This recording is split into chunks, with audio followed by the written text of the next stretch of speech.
It's Wednesday, February 6th, Thursday, February 7th, if you're on the East Coast or across the pond. And this, my friends, is Spaced Out Radio. Hope you had a great day and night. I am your host, Dave Scott, broadcasting to you live from on top of the mountains of central British Columbia, right here at SOR headquarters. We welcome you to tonight's show, including Deep Talk Radio and Revolution Radio.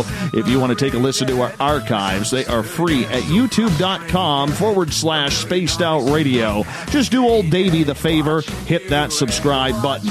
Our website is spacedoutradio.com, where we have a plethora of features for you. You can rock out to Bumblefoot. Go shopping right now at our Spaced Out Radio store. T-shirts, hats, bags, hoodies, you name it, we got it. And read up on Captain Shirk's SOR Newswire and so much more. Tonight's show is brought to you by the YouTube channel in Suho. Sebastian Martin brings high-quality messages to the masses. Head to our website, click on the banner, and subscribe today. Tonight, we go down a dark path to a dark bridge where a legend near Copper Canyon, Texas, still haunts the people that cross it. The old Alton Bridge has two nicknames. The ugly one is Suicide Bridge, as many people over the years have plunged themselves to death to the rocky bottom of the valley, while others believe there is a sinister cryptid haunting the area known as the Goatman. Paranormal investigator and author Becky Vickers is here to talk about this subject with her brand new book, The Secrets of the Goatman's Bridge, which can be found on Amazon right now, and I highly suggest you pick this one up for your library. Then at the bottom of hour number 3, we have Ola Phillips back from Paranoia Magazine for the SOR Newswire. Becky Vickers, welcome to Spaced Out Radio for the first time. How are you? Oh, I'm great. Thank you for having me.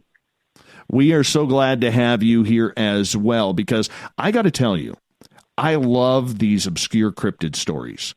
I really do. Yeah?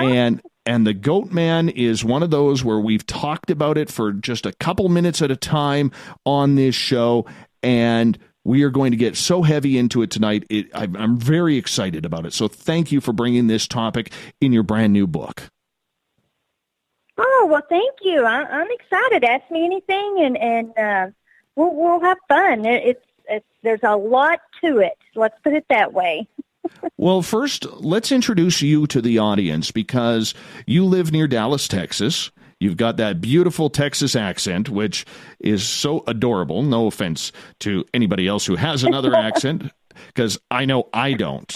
Being Canadian, I know I do not say oot and a boot. But nonetheless, we have you here down in Texas, the Lone Star State, where there's mainly known for a lot of UFOs and chupacabra. But is it very haunted? Let's get into that first of all, about the state of Texas, because you're an investigator as well. I am. I've been doing paranormal investigations for over 35 years now. What got you into it? Well, when I was younger, when I was about 16, I lost my grandfather very suddenly. And like, many people, I struggled with the loss. He was somebody that I looked up to and thought hung the moon. And I really just couldn't accept his death. Plain and simple, I'm just like, no way, I can't let him go. So I just started reading everything I could to deal with how to communicate with the dead and the afterlife and all of that kind of stuff. And, started staying out late in the cemeteries. And back then we didn't have all this fancy equipment that we do now to help us communicate with the other side. It was the old little 8-track push button recorder, stuff like that. But it was really just the fact that I thought that there had to be a way that I could still communicate with my grandfather. Did you have any success communicating with your grandfather? Yes, I did. It was a long time. It wasn't immediate. When I say a long time, I do mean a long time, for probably, I would say 10 years before I really, what I felt was, confirmation that he could communicate with me. And the way that happened was through a dream. And even though a lot of people dream about their loved ones, we get in such a relaxed state when we dream that it makes it very, very easy for your loved ones to come through. And it's what we call a visitation and be able to communicate. But yes, it was about 10 years later, and I struggled with survivor's guilt because I did not get to tell him goodbye and how much I loved him. And, I felt very guilty for that. And in my dream, he came through and told me, to let that go. And he held my hand. And literally, Dave, that I could feel the warmth of his hand as if, it startled me so bad. I sat up in bed and all I could do was rub my hand because it was still warm, like where someone would take your hand. So it was an awesome experience for me, and thankful to have that experience. And since then, I've communicated with him a couple of times. I don't call on him often. It's just kind of a strange thing for me. I know a lot of people call on their loved ones. But for me, it's just kind of a different thing. It's very private, very personal. And I just don't call on him a lot. Unless I'm really struggling with something and needing some guidance. I know he's always with me and tagging along and giving me guidance without me having to ask for it. So that's pretty much it. You know what? I can totally relate. When my grandfather died in 1995, our little family legend with him was my grandfather was a very violent alcoholic. He beat my dad's brother. He was very verbally and physically abusive to my grandmother. And my dad actually went and rescued my grandmother in Vegreville, Alberta, to get him or her away from him. Goodness. And she was literally gone for about 3 weeks before he actually noticed. And he drove to British Columbia. And I was about 3-4 months old at that point. And my dad confronted my grandfather in our driveway. And as the story goes, because Lord knows I don't remember it, what happened there was afterwards my grandfather held me for the first time, and he never picked up a drink after that. He quit cold turkey because of that. And my grandfather and I never knew that side of him until I started finding out after his death about what kind of a man he used to be. And I always idolized him. Like every weekend I was over at Grandma and Grandpa's house because I just could. It's not that I didn't mind my parents, but I just loved it. And when my grandfather died in 1995, speaking of dreams, I started having dreams almost every night of his face coming out of the clouds and just staring at me from inches away, and it would freak me out. And I told my uncle this, and my uncle went ghost white because for that same amount of time when I was having that dream, he was having the exact same dream. Oh my gosh. Yeah, it was.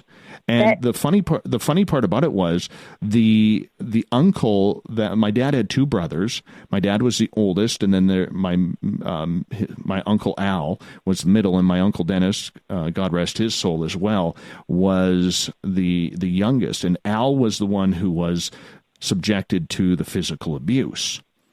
And it was him and I who had that same dream, which is totally ironic because we had two such different outlooks of the man. That's an amazing story. I mean, it's incredible. And I'm listening to you tell me this, and it just shows, that, I don't want to say remorse in your situation, but your grandfather, obviously, you seeing the face, did that comfort you? No, it actually freaked me out. I know you said it freaked you out. Yeah. Yeah, I wasn't sure how to take it, Becky, but I hadn't heard from my grandfather. This was 95, and then in 1999, I became a dad myself when my daughter was born. And my ex-wife and I lived with our daughter on Vancouver Island in a small town called Parksville, where I started my radio career. And we were out one day, and my grandfather used to have a lawnmower shop.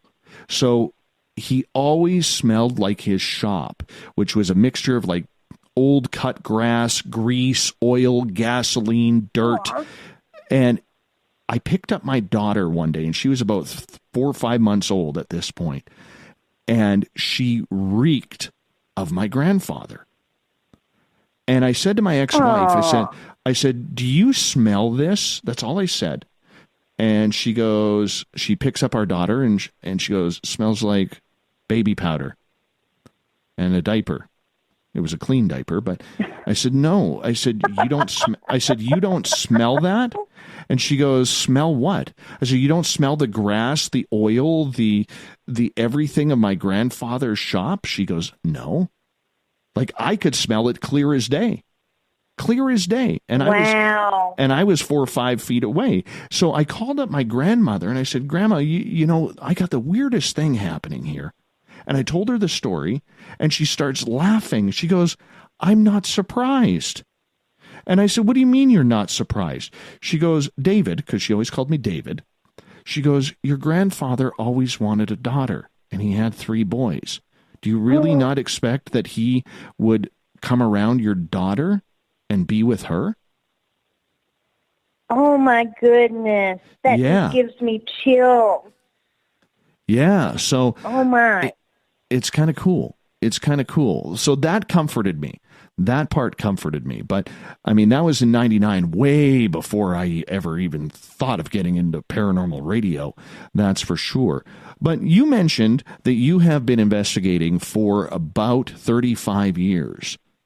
And in that time, what are some of the ghost stories that really stick out with you over that time? Oh, wow. There's so many, you know. I've been fortunate enough to go to a lot of the haunted locations, you know, the Queen Mary and Alcatraz and different things. It's not really a ghost story, but it is something that happened at Alcatraz that, you know, I'm just going to speak it the way I feel it, the way it was. But we were going through the prison, and it was my boyfriend and I, and we, you know, you do these little headset things, and you walk around, and they tell you about the different cells. Well, we kind of lagged behind so that we could be on one of the big rows of cells by ourselves. And I'm doing, you know, the ghost hunter in me is never without a recorder or, you know, something to try to communicate. And it was so creepy as a female because it was dark, and you could just almost feel like all the men in the cells were grabbing at you, and you could hear the voices. And I know there were people in there talking, but it was so creepy for me and just unnerving. But when I got home, I was listening to my recorder that I had carted around with me everywhere. And on that one row where it was no one but me and my boyfriend, it was an amazing piece of evidence, I thought, of someone playing a harmonica. And it wasn't just a note or two. Yeah, it wasn't just a note or two. It was like literally someone laying back like you see on TV in their cell playing a harmonica. I mean, it probably went on for a good 15 seconds. And, Dave, there was no one playing a harmonica. I mean, they didn't have that in the background. They didn't have it. And, you know, that was just something super creepy that I loved and you know, will never forget. Excellent. Excellent. I mean, that had to be pretty hairy when you all of a sudden play back the tape and you hear a harmonica. Yeah. And it was just, you know, there was no mistaking it. And, you know, it sent chills down my back because it was like, oh my gosh, I know there was not another person around, and it was very loud and clear, and it was just, you know, literally like a song. It wasn't just like a little note or two again. It was just like someone, you know, laying in the cell playing a harmonica. It was amazing. When you look back at that, do you think that was played for you, or do you think that was a spirit who maybe didn't even know you were there, but still thinking he's locked up for however much amount of time he had to do and was just sitting there doing his thing? Well, on that part, I literally think probably it was residual energy, like someone that didn't know I was there. But I can also tell you, if you have not been to Alcatraz, it is most certainly an experience in itself to go there.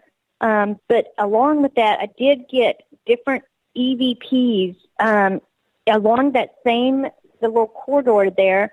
That it was crazy because you could hear like men's voices, and one of them would say, "She's coming," and one was saying, "I heard my name," and then another voice said, "Don't say her name."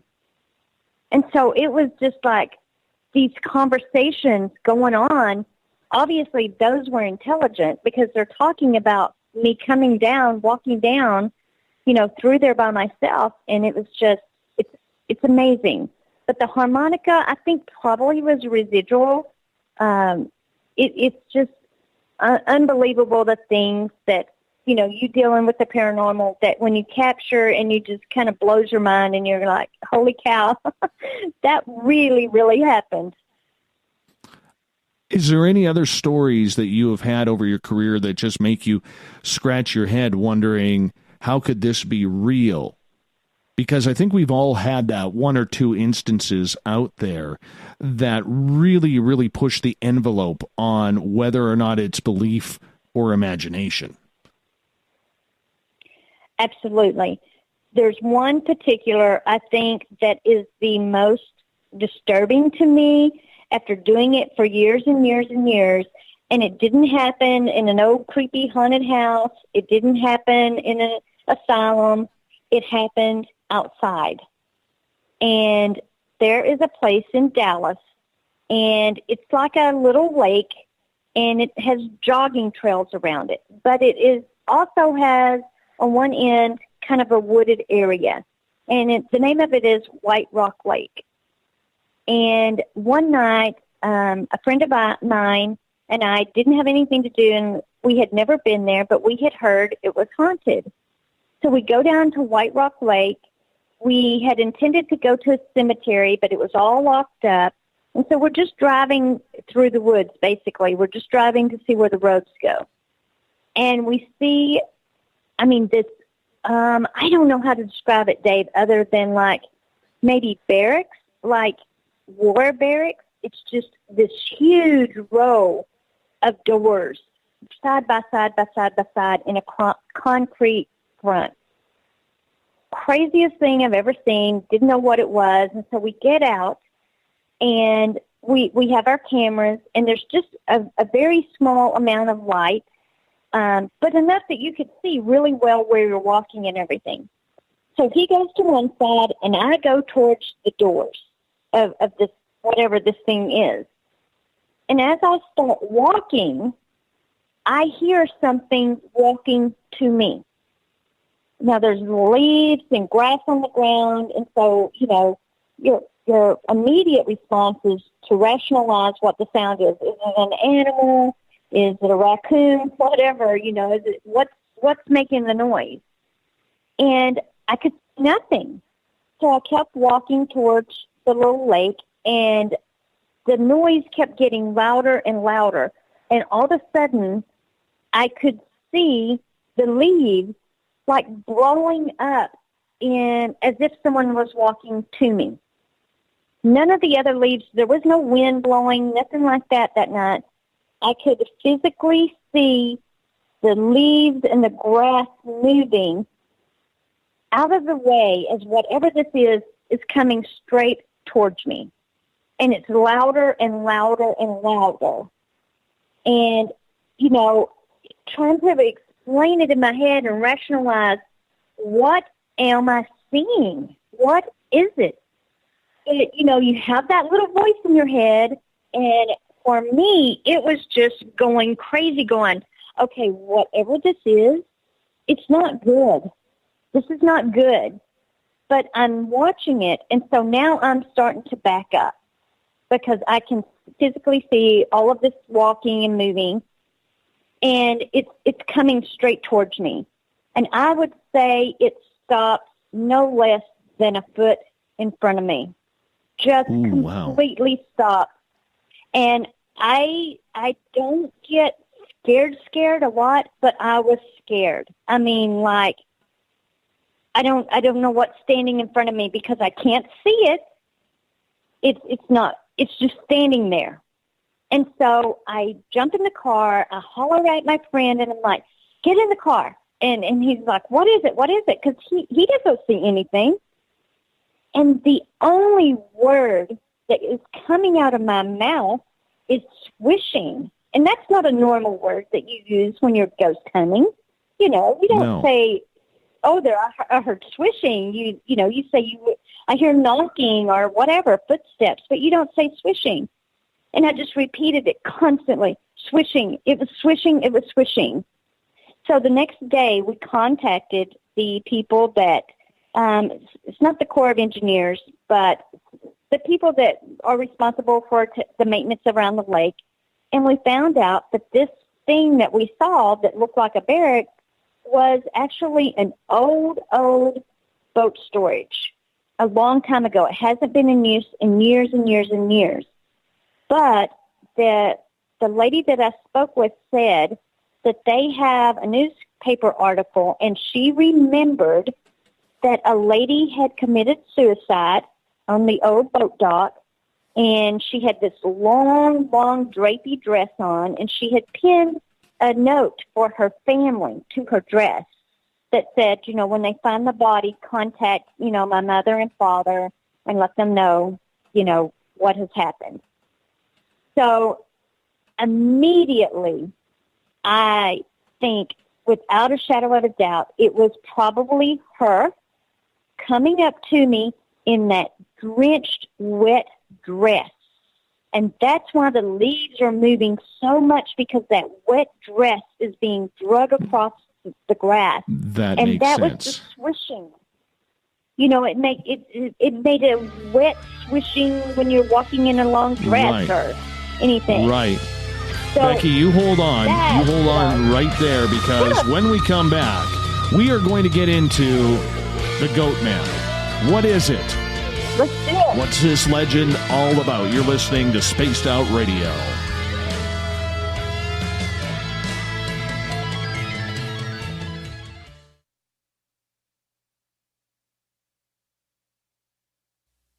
You're listening to Spaced Out Radio live with Dave Scott on the Deep Talk Radio Network.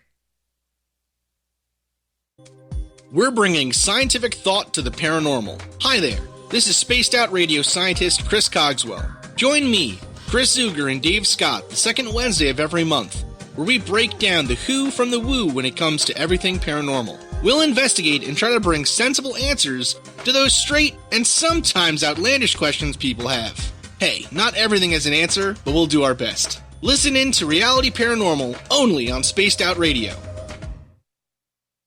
Did you know Spaced Out Radio runs 7 days a week? Hi there, this is Tessa Nicole Thomas, and I'm here to take you on a paranormal journey each Saturday and Sunday night. Why change the station when you have it all right here? Together, we'll hang out and share some strange and scary stories. And don't forget, we have Psychic Sundays as well, so come tune in Spaced Out Weekend. We get going at 9 p.m. Pacific, midnight Eastern, only at spacedoutradio.com, where we own the night. Hello, this is your guitar man, Ron Bumblefoot Thal, and I have to tell you, I love the response I get for Little Brother is Watching from Spaced Out Radio fans. It's amazing how music can inspire and make people think deeper about what's going on in the supernatural world. You can head over to my website, bumblefoot.com, to check out my music, my guitar workshops, my touring, even check out some of the hot sauces that I'm working on. And make sure you keep on listening, because with Spaced Out Radio, you know Little Brother is watching. Looking for a place to advertise at a very reasonable cost? Look no further than Spaced Out Radio. SpacedOutRadio.com has an advertising tab that you can click to check out our daily, weekly, and monthly packages to play on the radio, or our website including social media. From commercial spots to banners, We have it all. Check out our competitive pricing today. Heading to Vancouver and looking for a night on the town? The Moose Vancouver is the bar that never stops rocking until 2 a.m. every night. The Moose has great food with everything on the menu from $6.95 to $8.95. Fantastic, vibrant staff and rock and roll that will bring you back to when the music was real, the hair was long, and the guitars were rocking. Get your party on at the Moose Vancouver, the official party bar of Spaced Out Radio. Are you intrigued by Paranormal Talk Radio? You'll love the new Paranormal Radio app from TalkStream Live.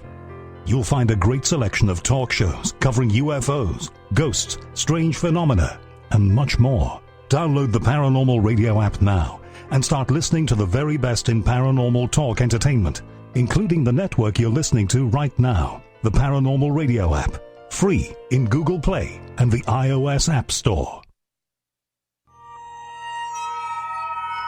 You hear footsteps in the empty room above you. A rocking chair begins rocking by itself. Don't be afraid of the things that go bump in the night. Reach for Spirit Storybox, the iPhone app the Huffington Post UK called the only ghost hunting app you will ever need. Spirit Storybox. The spirits are telling their stories. Are you listening? Are you tired of being blocked, shadow banned, or placed in jail for simply posting your thoughts on social media? Social Media Freedom can take care of that for you. Social Media Freedom is the newest and one of the best free new apps that allows you the freedom to post what you want, when you want. It takes seconds to download from your app store. Come join the tribe at Social Media Freedom. It's time to set yourself free. So, you love talk radio? Then you'll love TalkStreamLive.com. TalkStream Live is always on, 24/7, with the best streaming talk shows. Find your favorite talkers and discover some new ones. It's free, readily available online or on mobile with any smartphone or tablet. Finding your favorite talk shows all in one place has gotten a whole lot easier. Just go to TalkStreamLive.com. Be sure to download the free apps from Google Play or the iTunes App Store. Coming soon to our website, spacedoutradio.com, is the SOR Space Travelers Club. For just $5 a month, you can get into a private area on our site where you can hang with other listeners in our chat room, post in our forum, and check out a bunch of exclusive content and store that won't be found anywhere else, including a nightly after-show party with Dave. It's going to be the best $5 a month you're going to spend. The SOR Space Travelers, only at spacedoutradio.com. Hi there, this is Geraldine Orozco from San Francisco's Bay Area Meditation. I invite you to join me the first Tuesday of every month with Dave Scott for Spaced Out Radio's The Spiritual You. In this fast-paced world we live in, it's time for you to take some time for you. We'll cover every possible subject from powerful meditation to healing techniques to your own intuition and spirituality. So come join us for The Spiritual You. Visit purpleplates.com today. For over 40 years, the Purple Energy Plates have been delivering amazing results for their many customers. Inspired by the great genius Nikola Tesla, the harmony, healing, and energetic effects of the plates have proven over and over to be beneficial and often miraculous to thousands of customers. Check their site for daily specials and choose from their many energy products. You won't be sorry. Visit them today at purpleplates.com. Hi, George Norrie here. Are you ready for UFO MegaCon, the immersion event? 7 days, 8 nights, 50 new speakers, UFO military witnesses, experiencer groups, skywatches, and so much more. Join me at UFO MegaCon, March 24th through the 30th in Laughlin, Nevada. Truly the one and only new information conference of the year. Now check it out at UFOMegaCon.com. That's UFOMegaCon.com. A timepiece is a reflection of who you are, and what better way to show off the real you than with an Escape watch? Escape is a lifestyle brand accessorizing your days and nights. Choose to escape and create the life of discovery that you deserve. Dream, play, unite with your own personalized Escape watch. head to escapewatches.com. There is no time like the present to enjoy your escape. Use promo code SMF2017 for your 20% discount today.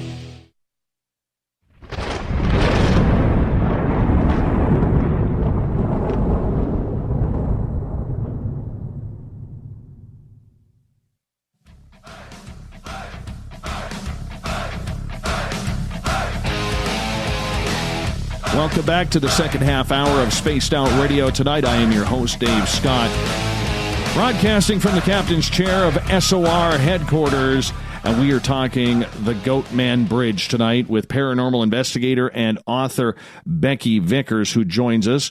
Becky, welcome back to the show. Thank you. Thank you. I'm excited to be here. Right before the break, I had to cut you off, unfortunately, due to time issues, but you were talking about the lady who was, slithering or swooshing, pardon me, through the swooshing. Is it swooshing or swooshing? I don't know. Swishing. I don't know. Swishing. I have that strong Texas accent. I don't know if anybody even has a clue what that means. Walking, yeah, she was let's just call it walking through the leaves, and you believe that it was a dress that was causing that. Why is that? Yes, because if you have ever fallen into the lake or a creek or anything and you get your clothes wet, they're really wet and heavy, and when you walk, they swish. They make a swishing sound. And I really, just in my heart of hearts, when she told me, what had happened, I get these visions. I think your senses get so heightened after you do it so long. I don't want to say I'm psychic or medium or any of that stuff, but definitely I think over the years I've seen things and learned to develop, visions and stuff. And I could just see the long white dress on this lady just dripping wet, and so it was hard for her to walk in the dress, and that's truly who I think it was. Very cool. Did you ever have an encounter with her again? I did not, because I have never been back. Well, that's one reason. We're going to switch over. You got a brand new book out right now, and it is called... I do. I'm super excited. The Secrets of the Goatman Bridge, and you can find that on Amazon, and I highly suggest our audience goes and picks this one up, because it's one of those books I think you have to have for your paranormal collection, because there's not a lot of material out on the Goatman. Tell us a little bit about the background of the old Alton Bridge. Well, the old Alton Bridge actually was used as an old cattle crossing for a small town that was named Old Alton. And Old Alton was trying to become a bigger town and grow and become established. But the water source was really bad, really, really bad with bacteria, and tasted horrible. And there were a lot of deaths from that, a lot of small children, because back in the day, they didn't understand, how bacteria worked or unsanitary conditions. They didn't know how to treat that. So basically the best treatment you had for that sort of thing would be, whatever mom knew, whatever she could make you comfortable with. So there was a lot of death associated with the town, and it eventually just dissolved. There's not any evidence there, anything with that any longer. But probably the most famous legend of the bridge is of an African-American goat farmer, and his name was Oscar Washburn. And in the town of Alton, he was very well known and liked by all the town people. And, he sold goats for a living, and he was quite successful at that. But particularly, well, not particularly, everywhere, back in the early 1900s, in the early 1900s and late 1800s, KKK was very prevalent in the area. And a successful black man was something that they just did not approve of. And so one night, late in August, Oscar was coming home from selling some goats in the town, And there was a group of the KKK members were waiting for him on the Old Alton Bridge. Now, everyone refers to it as Goatman Bridge. And they hung him off the side of the bridge. They left him there. They came back. And when they came back, there was nothing there but a noose. There was no body. They couldn't see a body. So they were afraid that Oscar had some way escaped. So they went to his farm where his wife and children were, and they murdered his family and burnt down his house. And Oscar was never seen or heard from again. The body was never found or anything like that. So legend has it that Oscar roams the woods, in a revengeful spirit, looking for those that caused harm to his family. And along with all of that, there is actual devil worshiping that goes on even to this day.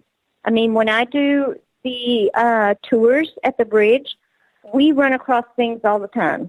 Things of candles burning, a pendulum in the trail, carcasses of animals that just don't look right.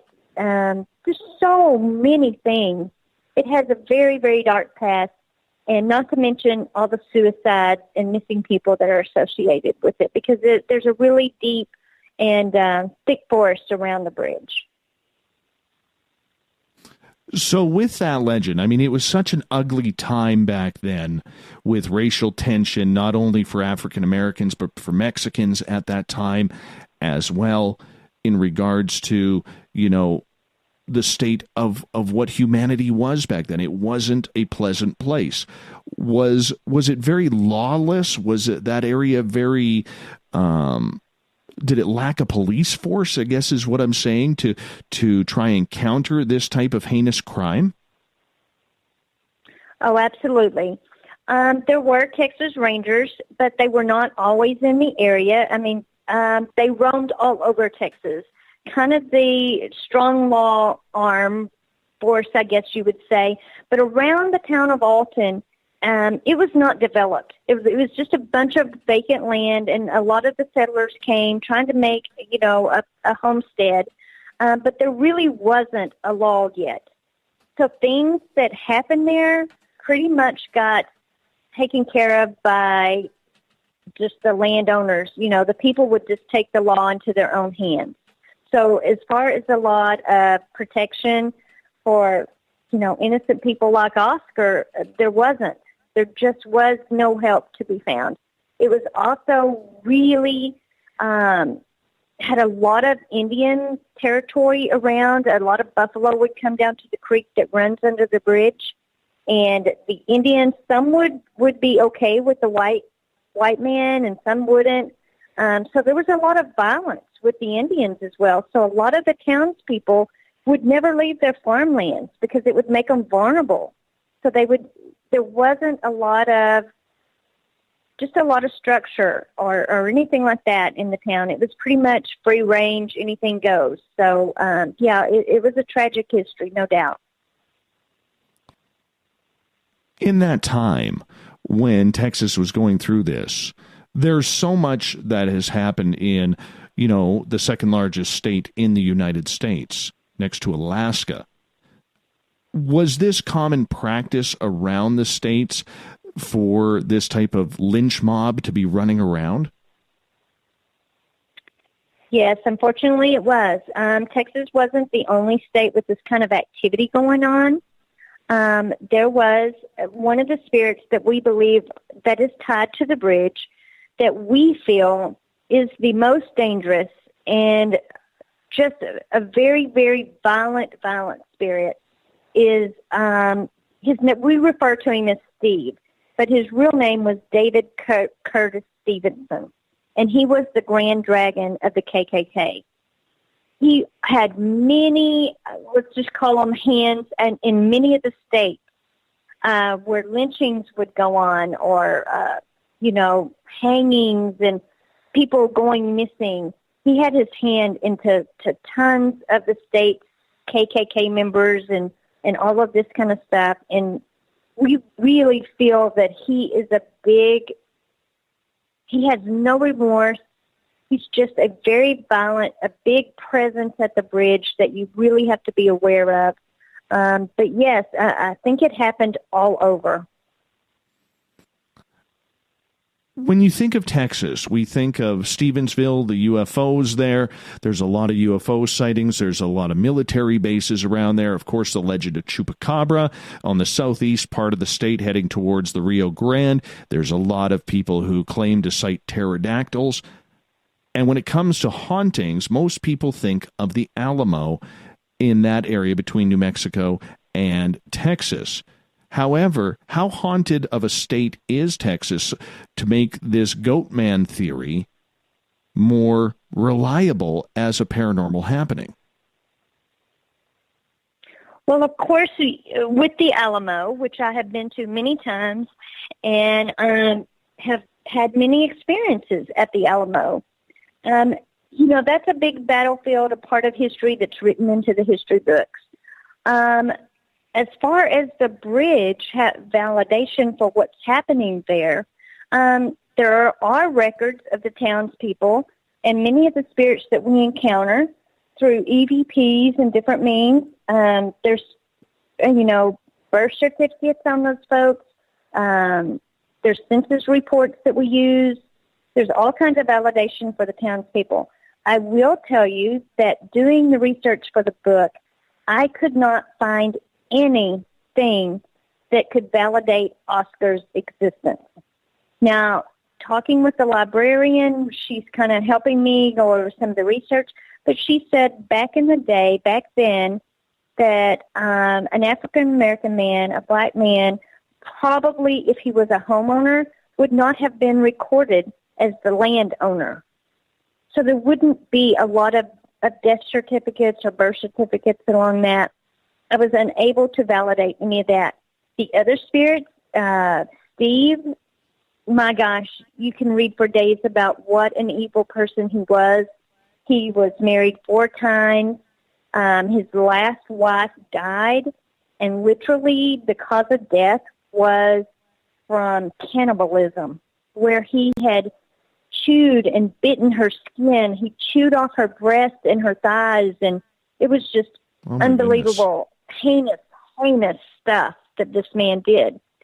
So there's a lot of documented history that I feel adds validation to the bridge as far as being one of the hot spots in Texas. There's many, but definitely I really think there's a lot of validation. There is a lot of legend, no doubt about it. There's a lot of legend that there has been conjured a satyr, which is a half man, half goat creature. A lot of things like that are hard to validate, other than being a paranormal investigator and having evidence through video, audio, and different things like that. Let's get to the legend of Goatman here, because there's a lot of people who believe they have seen this half goat, half man type creature. How did this all begin? Well, of course, with the legend of Oscar, from my research standpoint, a lot of the occult practice magic and witchcraft in the woods and called in an evil creature to be half man, half goat because of the Oscar story, which is, he sold the goats, and they called him in just to wreak havoc of the location and area as an evil presence. So I believe that's how that part of the legend came about. What are people describing when they see this Goatman-like creature? Well, from a personal standpoint, I have actually seen something that I write about in the book that I call the Goatman.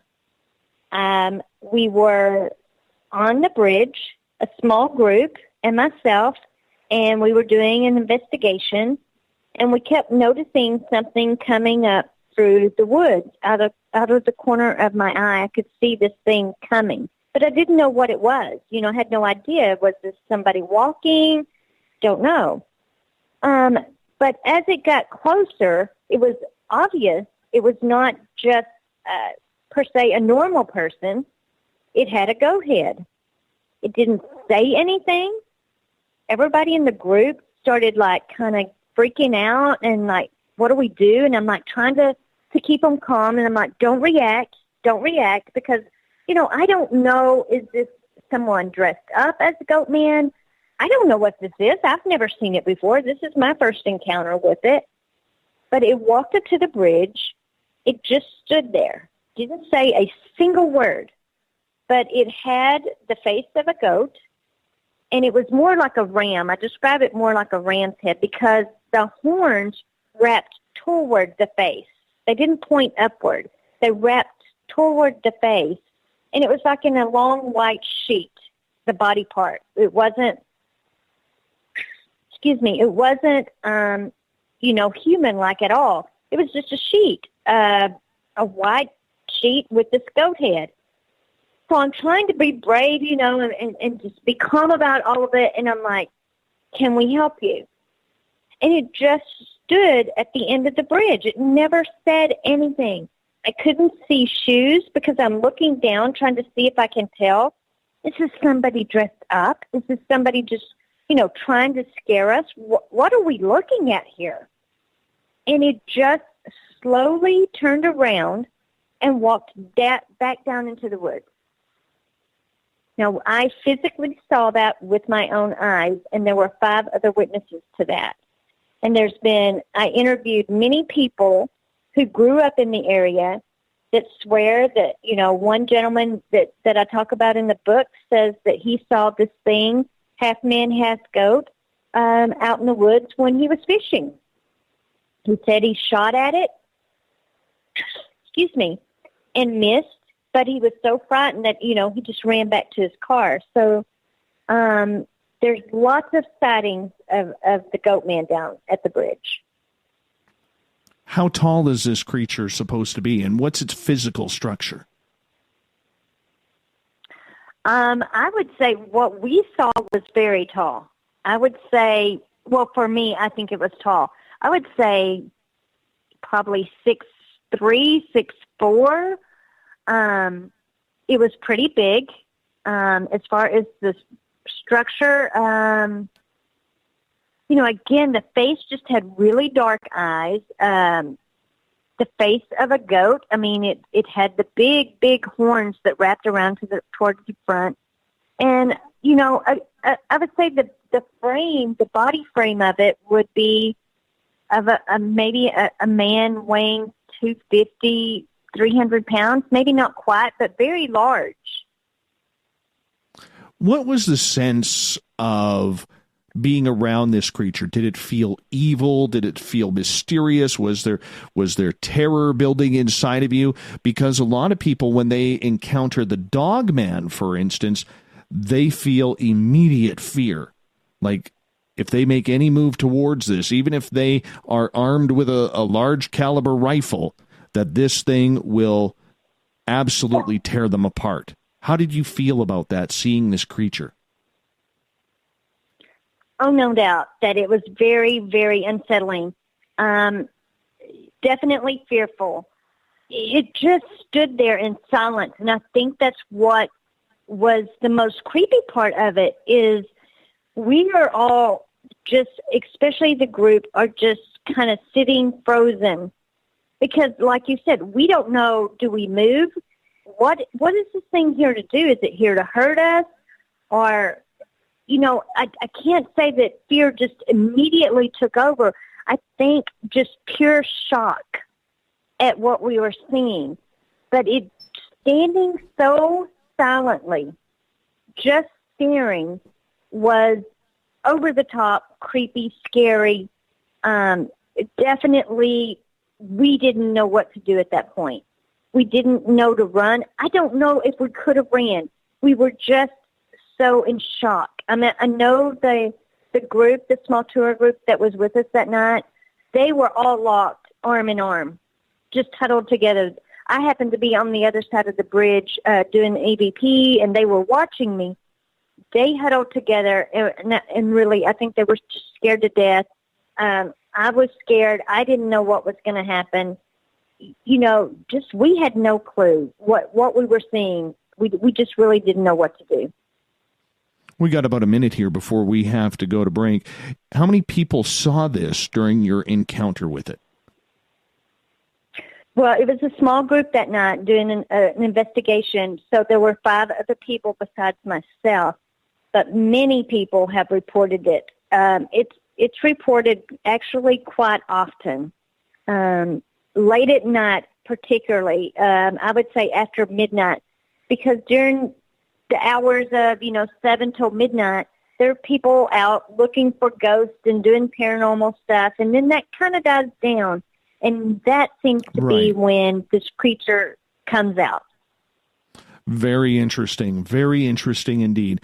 Becky, I'm going to get you to hold on here because we are going to go to break at the bottom of at the top of the hour here. Becky Vickers is our guest tonight.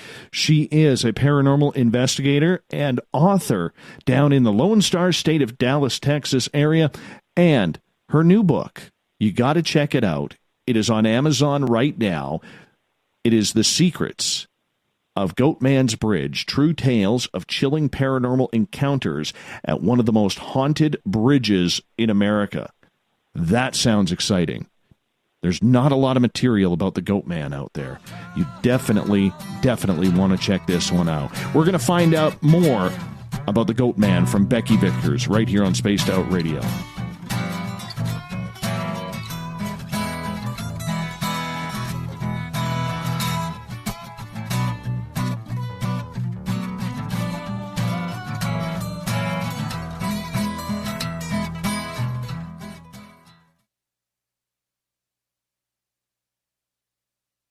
Looking for the stories of the strange and weird that you will find hard to find anywhere else?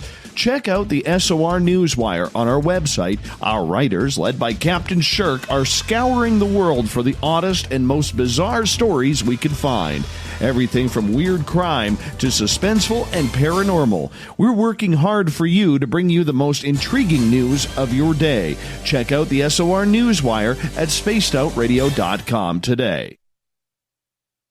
Every night on Spaced Out Radio, we have places for you to hang out. Hi, this is Carl. Join our SOR Space Travelers group on Facebook for live chat. On Twitter, using hashtag Spaced Out Radio. You can also join us in our Spreaker chat room.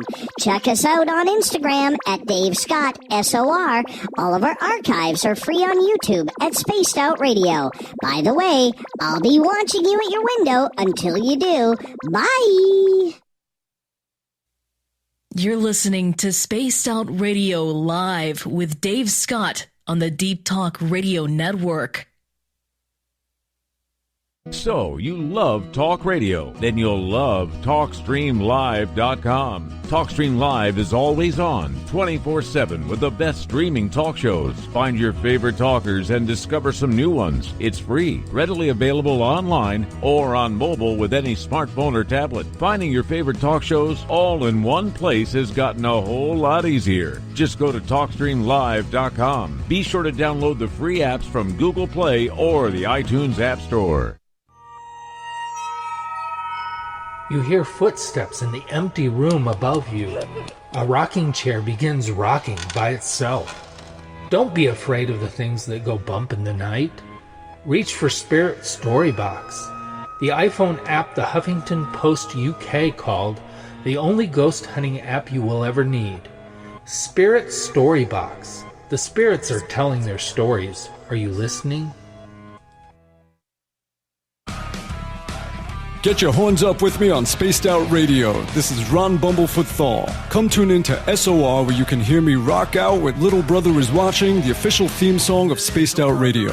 And then come on over to bumblefoot.com where you can find out about my tour schedule, my music, and everything else. Bumblefoot.com keeps you up to date on what I'm doing and the best way to stay in touch with my music and music camps. Sign up for my newsletter at bumblefoot.com and remember, Little Brother Is Watching.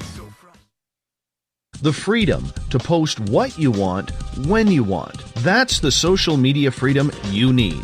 Social Media Freedom is the free app in your app store No need to worry about going to jail or being shadow banned any longer. It's the freedom to say what you feel, the freedom to know Big Brother isn't watching.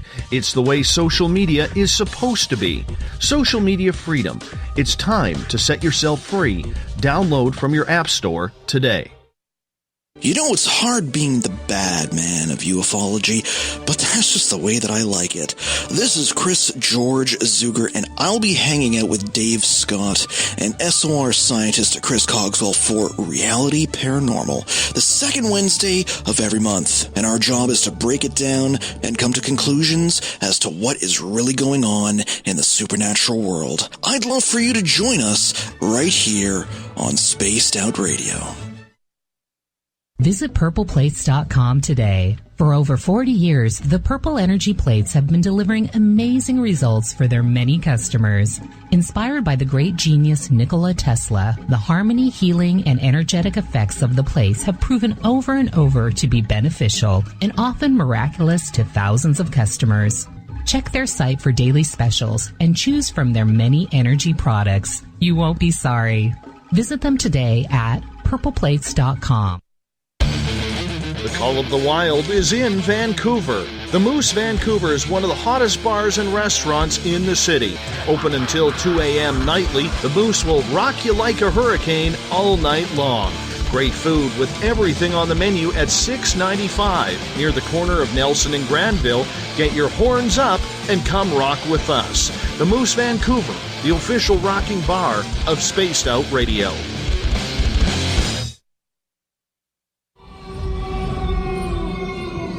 Hey, this is Canadian Paranormal Investigator Mike Moore.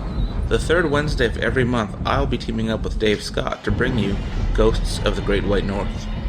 Each month, we will bring on guests from across Canada to discuss their ghostly encounters. Canada is a paranormal hotbed with stories you've never heard, so we're going to bring them to you. So get comfy on your Chesterfield, grab a donut, and join us, eh?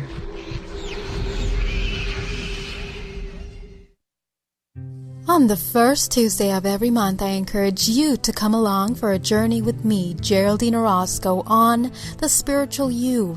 Together, we will take a look at how to access the highest expression of yourself and change your life. Consciousness, ET contact, health, and wellness, we can talk about it all. So come along for a spiritual ride with me, Geraldine Orozco, on The Spiritual You, only on Spaced Out Radio. Hi, George Norrie here. Are you ready for UFO MegaCon, the immersion event? 7 days, 8 nights, 50 new speakers, UFO military witnesses, experiencer groups, skywatches, and so much more. Join me at UFO MegaCon, March 24th through the 30th in Laughlin, Nevada. Truly the one and only new information conference of the year. Now check it out at UFOMegaCon.com. That's UFOMegaCon.com. We are getting ready to relaunch the SOR Space Travelers Club at spacedoutradio.com. For $5 a month, you can join us for a plethora of features found nowhere else. Hang out in a private chat room during the show and after party. You can check out some exclusive content and a store specifically for you, as well as a private listener forum where you can post your thoughts, stories, and pictures. The SOR Space Travelers Club, coming soon to spacedoutradio.com. Find your escape where time has no limits. It's about living today and cherishing the heritage of yesterday. A spirit of adventure for what is new, with the nostalgia of the past. Your timepiece is a reflection of who you are. Life surrounded by beauty from the world around us to the soul within. EscapeWatches.com. There is no time like the present to enjoy your escape. Use promo code SMF2017 for your 20% discount today. Looking for a place to advertise at a very reasonable cost? Look no further than Spaced Out Radio. SpacedOutRadio.com has an advertising tab that you can click to check out our daily, weekly, and monthly packages to play on the radio, or our website including social media. From commercial spots to banners, we have it all. Check out our competitive pricing today.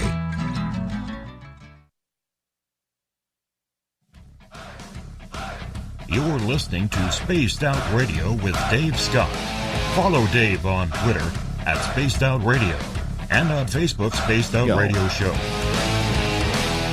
Welcome back to hour number 2 of Spaced Out Radio tonight. I am your host, Dave Scott. Great to have each and every one of you with us. Tomorrow night on the show, author Varla Ventura is here for another edition of Our Cryptid World. We get going at 9:06 Pacific, 12:06 a.m. Eastern at spacedoutradio.com.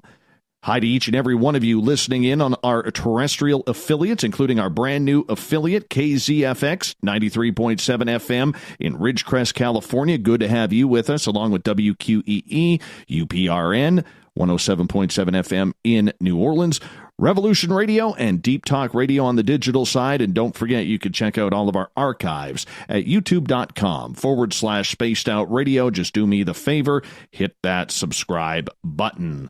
The Desert Clam has set the password for tonight in the SOR Space Travelers Club. Oh my goodness. Clam, it's not even Friday night. Flossin Osin Hillipifilication?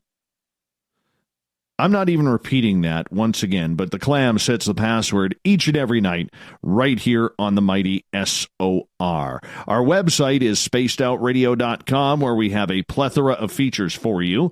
You can rock out to Bumblefoot, go shopping right now at our Spaced Out Radio store, because you'd look good in one of our t-shirts, hoodies, hats, towels, posters, socks. We got it all. And, of course, read up on Captain Shirk's SOR Newswire and so much more. Tonight we are talking about the Goatman. With us tonight is paranormal investigator and author Becky Vickers. You can go on Amazon.com right now.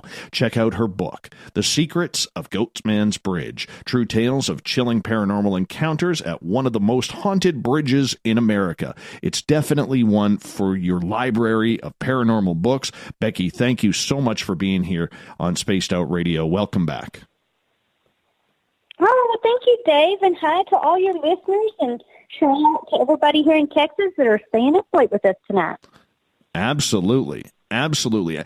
In hour number 2, I usually like to start including some audience questions here, and they are starting to build up for you. Would you mind if we got to a few? Oh, heck no. Let's do it. All right. Uncle Dale, who is also in Texas, has a very, very good mustache as well. He is wondering, did this Goatman have hands or hooves?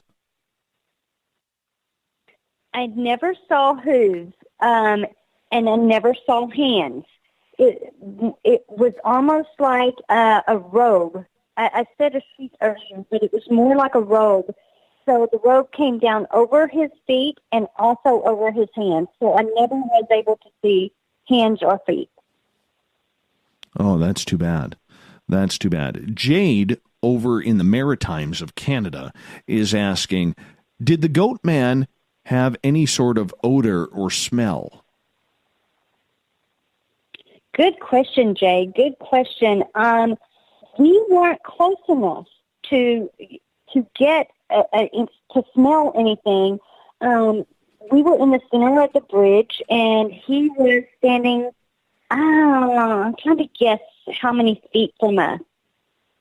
I'm going to say 20 feet from us. And so, at that point, we were not able to smell any kind of an odor of any kind. That surprises me. So it wasn't like Bigfoot, where a lot of people say it has a skunky type odor. No, but I can tell you, in the book, there is a photo that I included, because along with having, the Satanist, the devil worshiping, all of this bad negative energy, one afternoon walking, because I walk the bridge not at night by myself. I'll go in the afternoon and walk it, just walk through the woods and check things out. I took a photo, and in the photo is this hairy, I don't know how to describe it other than a Bigfoot. And so because the woods are very thick and because of the water source there, why not? I guess there could be a Bigfoot here as well. But I included that in the book. You guys can go to my website and see a picture as well. But now that had an odor. And when the odor was, for lack of a better word, smelled like sewer almost. Gail is asking, was this creature that you saw bipedal? I'm sorry, I don't know what that means. Standing on 2 legs instead of 4. Yes, it was on 2 legs. Interesting. And yet it had a robe on. That is weird. Yes. So my thought on the whole robe is because of the KKK association to the bridge, that if this creature was also conjured up, because I'm sure there's many things that have been called into the area. We've had psychics tell us there's a lot of elementals in the area, and that more than one thing has been called in. So to me, that could be some sort of a creature called in that is taking the Goatman legend with the goat head and also the robe, the white robe from the KKK members, and kind of have created this, half man, half goat creature as well. Except what we saw was not have hooves or anything like that. It was just a long white robe with this big giant goat head. Oh, that just sounds so eerie. Absolutely eerie. Let's go over to the Spreaker chat room where Mike has a question. And he is asking, do you know about the tale that predates the Washburn story, the cowboys that lynched goat herder Jack Kendall before the bridge was built? Thank you, Mike, for that question. I have heard of that.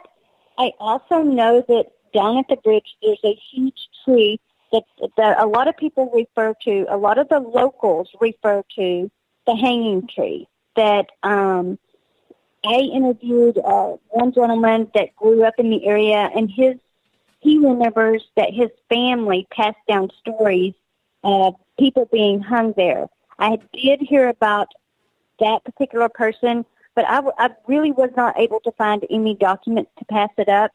There are a lot of hanging stories associated with the bridge. Thank you for that question. And we'll get to one more here before we get back to our stories here.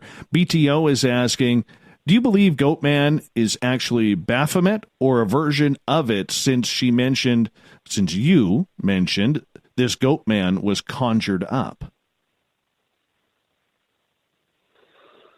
Wow. I really think that it could have been called here, summoned here, to cause havoc at the bridge. I mean, the dark presence that you feel when the sun goes down is unbelievable. So yes, I think it might have been summoned here, if that answers this question. Or if it's a him or a her, I'm sorry, the initials. Let's get back to this creature. You said a lot of people have seen it. A lot of people have had encounters with it. How often are these encounters happening where this Goatman is actually seen? Often. I can say that they're happening often. Again, they're usually very, very late at night. Again, after probably midnight, when there's not so much foot traffic, because with so many of the TV shows that have came and filmed down, the Ghost Adventures crew, the My Ghost Stories, the bridge has gotten quite popular. So there's a lot of people in the afternoons out wanting to collect evidence, proof of the half man, half goat. So after midnight is mostly when it's sighted, although there were several, I would say at least 3 people that I interviewed that had seen it late evening as in the woods down by the creek. Okay, so when people are seeing this, are they seeing the exact same thing wearing a robe? Are they seeing any animal with fur or skin tone? Or how close are they getting to it? Are they close encounters? Are they at a distance? No, some of them have been quite close. One gentleman that I spoke with was just still, even as he told me the story, was shaken, visibly shaken by what he had seen. And he said that what he saw was the THAL, which is the half man, half goat, but the bottom part is the goat and the top part is the man with horns. He said that he was very close to it, that he was walking his dog. The dog started acting up, barking, going crazy. And he said he could see coming through the woods what he swears was this half man, half goat creature, and that he could see the bottom half had hooves standing upright on two legs. Right. Okay. So this creature, for how many years has it been seen? Are we going on decades back to 1938 with the hanging there? Or is this more a modern type creature that's been seen over the last 20, 30 years? Oh, no, much longer than that. The town of Alton was actually built in the early 1850s. And as far back as then has this been reported about the Goatman. It wasn't until the 1938 when Oscar was hung that people were physically seeing it. Before, I think it was just a legend. Because, again, the KKK was in the area. There was a lot of bad things happening. Back in the early 1900s, even though we didn't know a lot about the satanic rituals and different things, a lot of that was taking place and getting very popular. And so a lot of that people believed, had called in this creature. So I think it dates back pretty far, but actual people starting documenting what they're seeing, taking photos, that all came about in about 1938. Interesting. Has this Goatman creature been known to attack people who are on the bridge, people who are around it or heading towards it? I don't think there has been any actual attacks of the Goatman. There are attacks at the bridge that we feel are the spirit of Steve, the grand dragon of the KKK. There's many bruising, scratching. People get scratched a lot. They hear strange growling. A lot of people refer to that growling as the Goatman. I've heard it personally. It is like none other than you will ever hear. It's not in a distance. It will be in your ear, like as if someone is breathing down your neck and the strange growl is in your ear. But you can't see anything. As far as I'm aware, during my research, no one had ever been physically attacked by the Goatman. So how do we know we are seeing a physical creature then, and maybe not a ghost or some sort of apparition that looks like this? Well, I guess that you couldn't be 100% sure because there is so much paranormal activity that goes on at the bridge. I guess it's just there's no way to prove really if what you're seeing is an apparition, because a lot of things in the paranormal world will take form of something that is scary to them. So, a spirit can take many shapes. They could be in the shape of a Goatman if they knew that was your greatest fear. As you're walking through the woods all by yourself or with a couple of people and you have a flashlight, obviously you're worried about the Goatman going to come and attack you or whatever. A spirit could manifest itself into that shape. So, I guess there's no way to 100% prove it one way or another that there is an actual physical creature in the woods. So with this creature, is it following people as they leave or are coming to it? Is there rustling in the bushes? Take us through what is happening through these people's experiences.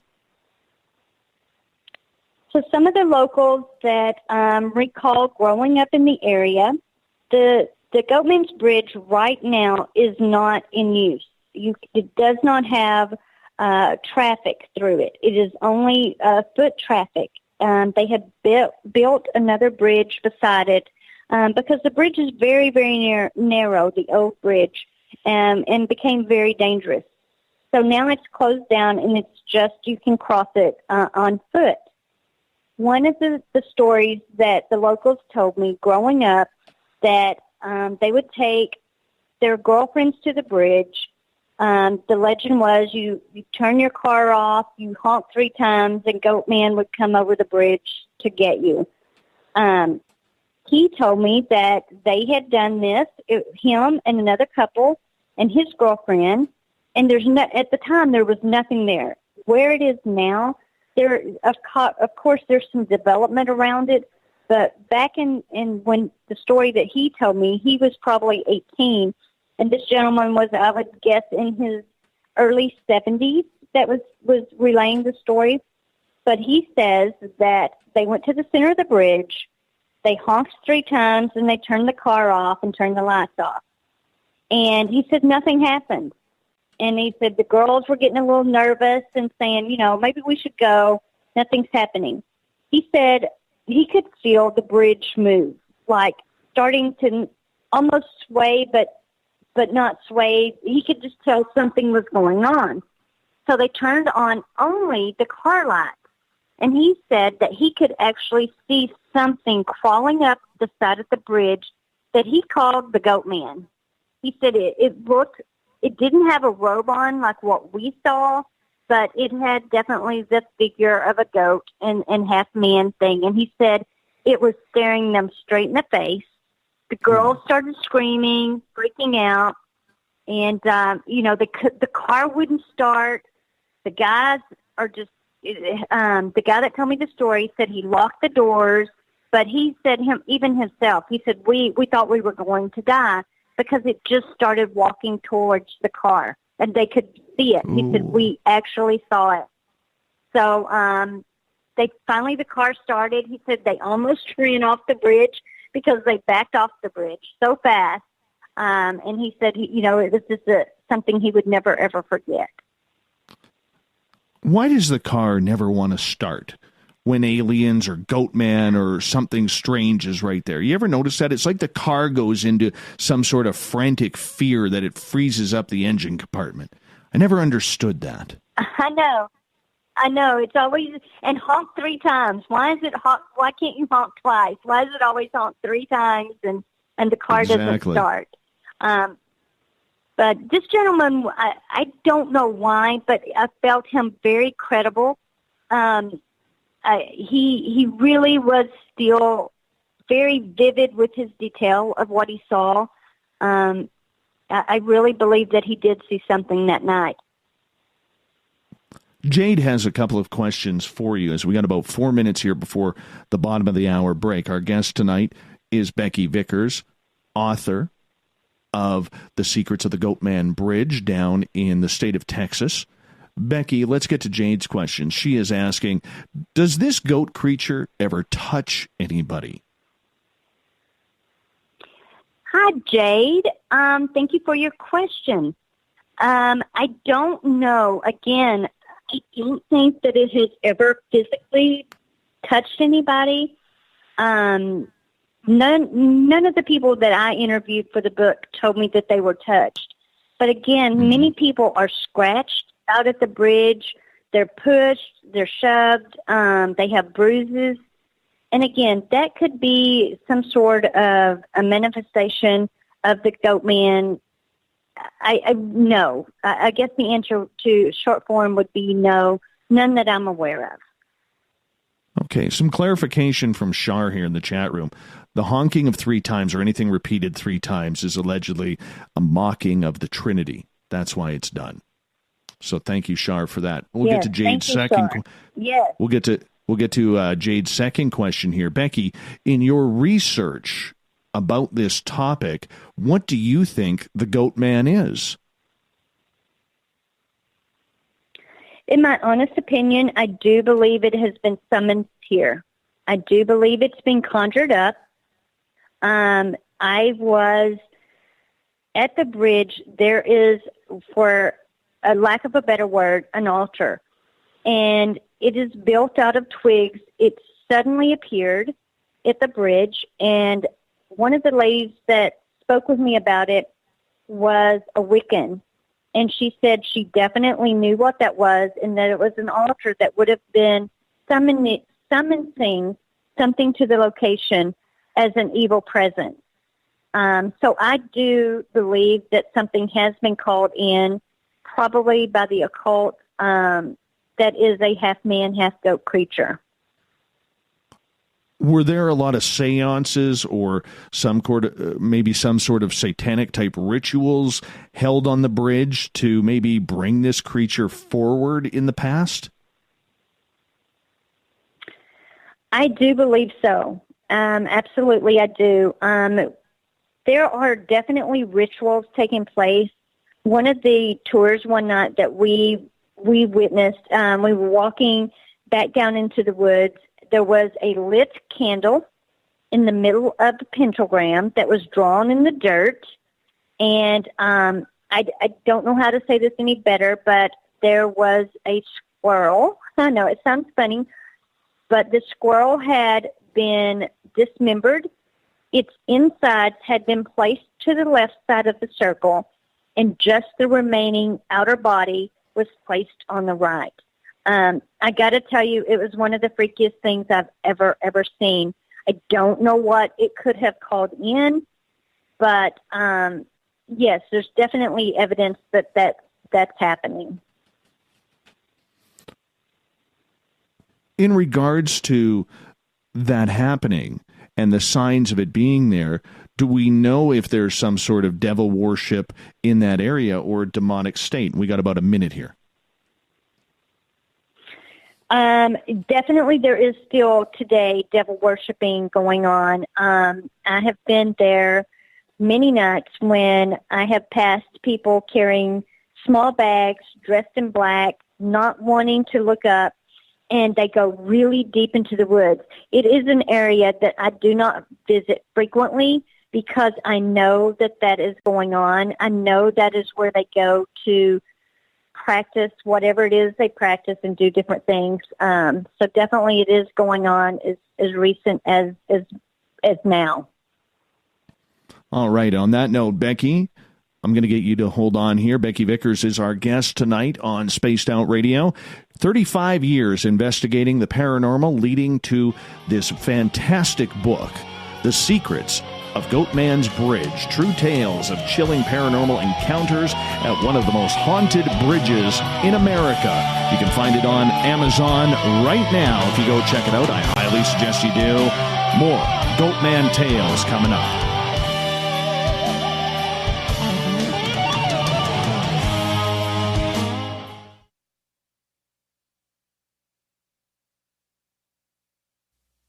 You're listening to Spaced Out Radio Live with Dave Scott on the Deep Talk Radio Network. Are you intrigued by Paranormal Talk Radio? You'll love the new Paranormal Radio app from TalkStream Live. You'll find a great selection of talk shows covering UFOs, ghosts, strange phenomena, and much more. Download the Paranormal Radio app now and start listening to the very best in paranormal talk entertainment, including the network you're listening to right now, the Paranormal Radio app, free in Google Play and the iOS App Store. Heading to Vancouver and looking for a night on the town? The Moose Vancouver is the bar that never stops rocking until 2 a.m. every night. The Moose has great food with everything on the menu from $6.95 to $8.95. Fantastic, vibrant staff and rock and roll that will bring you back to when the music was real, the hair was long, and the guitars were rocking. Get your party on at the Moose Vancouver, the official party bar of Spaced Out Radio. You hear footsteps in the empty room above you. A rocking chair begins rocking by itself. Don't be afraid of the things that go bump in the night. Reach for Spirit Storybox, the iPhone app the Huffington Post UK called the only ghost hunting app you will ever need. Spirit Storybox. The spirits are telling their stories. Are you listening? Are you tired of being blocked, shadow banned, or placed in jail for simply posting your thoughts on social media? Social Media Freedom can take care of that for you. Social Media Freedom is the newest and one of the best free new apps that allows you the freedom to post what you want, when you want. It takes seconds to download from your app store. Come join the tribe at Social Media Freedom. It's time to set yourself free. Looking for a place to advertise at a very reasonable cost? Look no further than Spaced Out Radio. SpacedOutRadio.com has an advertising tab that you can click to check out our daily, weekly, and monthly packages to play on the radio, or our website including social media. From commercial spots to banners, we have it all. Check out our competitive pricing today.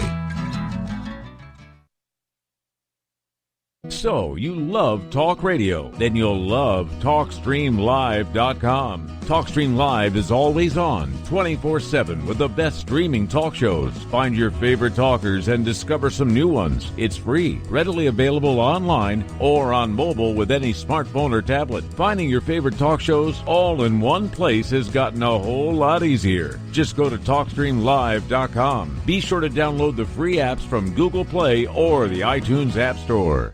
Hi there, this is Geraldine Orozco from San Francisco's Bay Area Meditation.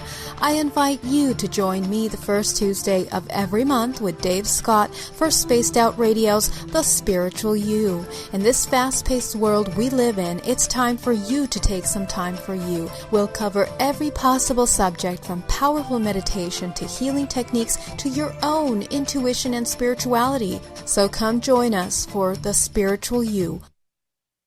Coming soon to our website, spacedoutradio.com, is the SOR Space Travelers Club. For just $5 a month, you can get into a private area on our site where you can hang with other listeners in our chat room, post in our forum, and check out a bunch of exclusive content and store that won't be found anywhere else, including a nightly after-show party with Dave. It's going to be the best $5 a month you're going to spend. The SOR Space Travelers, only at spacedoutradio.com. A timepiece is a reflection of who you are, and what better way to show off the real you than with an Escape watch? Escape is a lifestyle brand accessorizing your days and nights. Choose to escape and create the life of discovery that you deserve. Dream, play, unite with your own personalized Escape watch.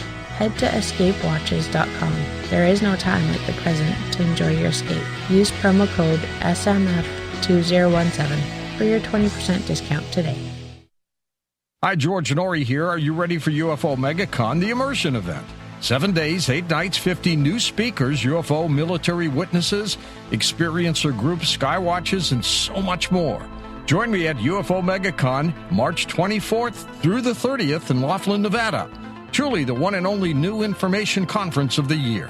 Now check it out at UFOMegaCon.com. That's UFOMegaCon.com. Hello, this is your guitar man, Ron Bumblefoot Thal, and I have to tell you, I love the response I get for Little Brother is Watching from Spaced Out Radio fans. It's amazing how music can inspire and make people think deeper about what's going on in the supernatural world. You can head over to my website, bumblefoot.com, to check out my music, my guitar workshops, my touring, even check out some of the hot sauces that I'm working on. And make sure you keep on listening, because with Spaced Out Radio, you know Little Brother is watching. We're bringing scientific thought to the paranormal. Hi there, this is Spaced Out Radio scientist Chris Cogswell. Join me, Chris Zuger, and Dave Scott the second Wednesday of every month, where we break down the who from the woo when it comes to everything paranormal. We'll investigate and try to bring sensible answers to those straight and sometimes outlandish questions people have. Hey, not everything has an answer, but we'll do our best. Listen in to Reality Paranormal only on Spaced Out Radio. Did you know Spaced Out Radio runs 7 days a week? Hi there, this is Tessa Nicole Thomas, and I'm here to take you on a paranormal journey each Saturday and Sunday night. Why change the station when you have it all right here? Together, we'll hang out and share some strange and scary stories. And don't forget, we have Psychic Sundays as well, so come tune in Spaced Out Weekend. We get going at 9 p.m. Pacific, midnight Eastern, only at spacedoutradio.com, where we own the night. Visit purpleplates.com today. For over 40 years, the Purple Energy Plates have been delivering amazing results for their many customers. Inspired by the great genius Nikola Tesla, the harmony, healing, and energetic effects of the plates have proven over and over to be beneficial and often miraculous to thousands of customers. Check their site for daily specials and choose from their many energy products. You won't be sorry. Visit them today at purpleplates.com.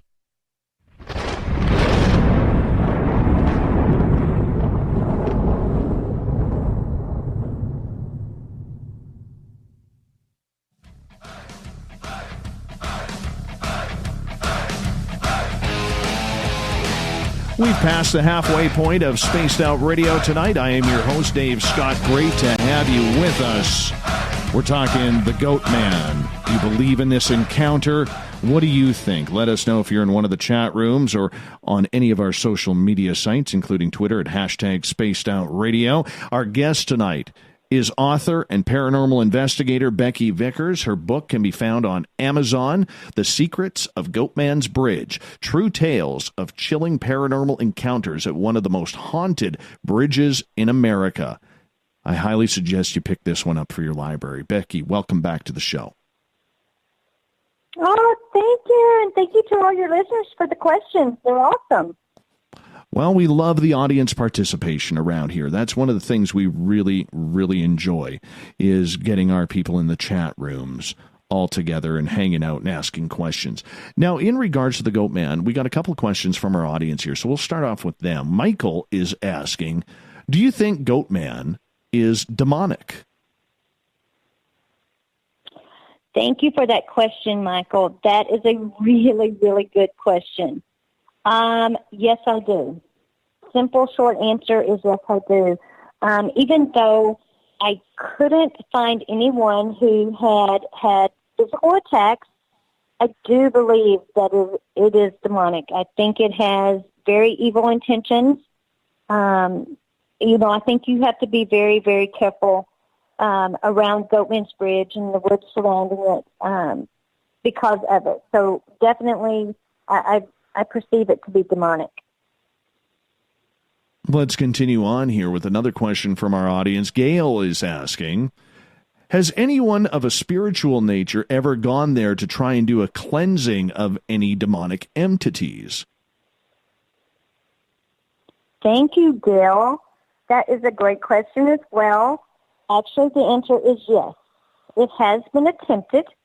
I was present for one of those, and it did not go well.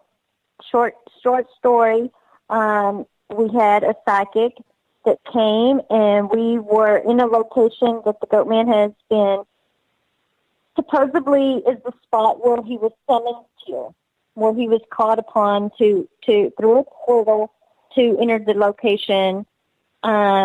She tried to do a cleansing per se, a cleansing to remove it, basically. She suddenly became very physically ill and was unable to complete the cleansing per se. So it has been attempted, but has not gone well. Has anybody contacted any members of the clergy or other religious leaders in the area to try and bless it, to send these spirits or demonic forces back? To my knowledge, there is no clergyman has ever been present at the bridge, and I don't know if anyone has ever been contacted about that. That's surprising. That's surprising. It is, and it's a good thought. There is the old town of Alton had one church. The church is still active today. It is about a half a mile from the bridge. It is a Baptist church, but it is very old school Baptist. I don't know. It would be awesome if we could have someone from there come down to the bridge, but I'm not sure that they would be very receptive of that idea. But it's a great thought, and it would be interesting to see if that would be possible. In regards to the demonic forces that are there, do you believe there is some type of portal or vortex that is bringing these evil entities in, or do you think it has more to do with the rituals that were caused there? I think it's both. I think there are different people calling in things all the time. The more the story grows and the more the occult present at the bridge, it's not slowing down any as far as the activity of people coming down, practicing different kind of rituals and having seances and this sort of thing. There is one particular area that is very low-lying that I think has a lot to do with also, water can be energy for paranormal activity. When it rains, it's very, very high in this low spot. And also the spot has been told to me that is the place that the portal is to call in these demonic entities and elementals. There's a lot of elementals, and I'm going to openly admit I don't know a lot about them. Some I know are good. I know it has to do with earth, wind, fire, this sort of thing. But there is definitely a spot in the woods. It's a very open, low-lying area that I do believe is a portal. It makes me very, very uncomfortable when we go there. I won't actually step down to the lower spot. I will take the tour there. If they so to choose to go down into the little low-lying area, then that's their choice. It's definitely creepy. Something's definitely going on in that space. How do we know it's not just a bunch of teenage kids running around trying to scare people because of the legend and popularity? I mean, kids today love to do things like that just like they did in yesteryear. No doubt about it. Absolutely no doubt about it. Especially in October, you will see people running around in costumes, trying to scare people, lurking in the trees, hiding in the bushes. That definitely happens. No doubt about it. The younger kids come down and try to scare you. That definitely happens. But as well as that, I do believe from just the physical activities that I've experienced and stuff gone on, I do believe there is also some sort of a creature that lurks there. So with this creature that is lurking there, and you mentioned that there are other entities there due to this so-called portal that may be there, are there other things showing themselves to people who come there to see something? One of the things that I know happens that I have witnessed is a lot of people debunk orbs. I understand that. Debunk orbs as dust or just, molecules in the air, that sort of thing. But I have actual photographs of giant orbs that have faces in them. And sometimes you do capture that. The orbs will have a shape or have a face that you can relate to. The orbs that I have caught in this open field of elementals are one of the orbs, literally it's in the book, has the face of Steve, the grand dragon of the KKK. Literally you can see his face, and I have put beside it an actual photograph of him that I took off of the court documents of when he went to trial for all of these bad things he had done. You can see his face in the orb.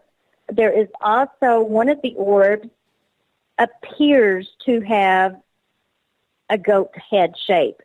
It's not even really an orb. It is literally like the shape of a goat head with the horns, the big black eyes, all of this stuff that one of the gentlemen, his name is Russ, that was on the tours, and he actually captured. He was actually trying to take a photograph of me, and up in the trees you can see this thing. It's unbelievable. Unbelievable, this guy's photograph. So it's just amazing. With this creature here and these other spirits, are there a lot of ghosts in the area? We know about this Stephen ghost, this very evil, former white supremacist who died there. But are there a lot of spirits running around that area as well? Tons of spirits. Some are good, some are not good. There's a lot of children's spirits tied to the location. I believe that is a lot of the children from Old Alton that passed away very, very, very young because of probably during the day, their families are working their farmlands, and what are the kids doing? They're off playing in the creek, so they're drinking this bad water, and it's making them sick and they're dying. Definitely you can hear little voices. You can feel people tugging your hair. There's one particular spirit, Rebecca Daltrey. She was from a family that had a pottery business in Alton. And I particularly have a close tie to her. I don't know if it's because maybe we have the same name, but she is a very, very playful spirit. She likes to run in and out of your legs and sing and laugh, and you can get her to do all kinds of things. We've had her roll the ball. But definitely there's children's spirits. There is Sam Bass, a famous outlaw who robbed a train. He is supposedly hidden some gold in the area, and so we think his spirit is there, to return to find the gold. So there's so many spirits. There's so many. Children. Why would there be children spirits there? Because they're tied to the location. That's what they knew to do was, back in the late 1800s, they would play in the creek while their families were farming, and they would help even with the chores at the farming. So I think they're just tied to the location as something that they know, something they're familiar with.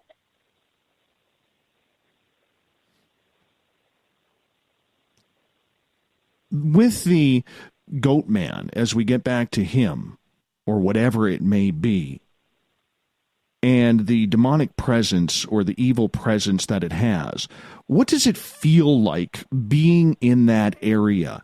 Does it have a heavy energy? Does it have an eerie aura around it? No doubt. During the daytime, it's actually quite pretty. There's a lot of woods. There's walking trails. You'll see people walking their animals. But the minute the sun goes down, it changes instantly. It is so dark, and just definitely you suddenly get on alert that you're not alone. There's people watching you, but it's not really people, it's spirits.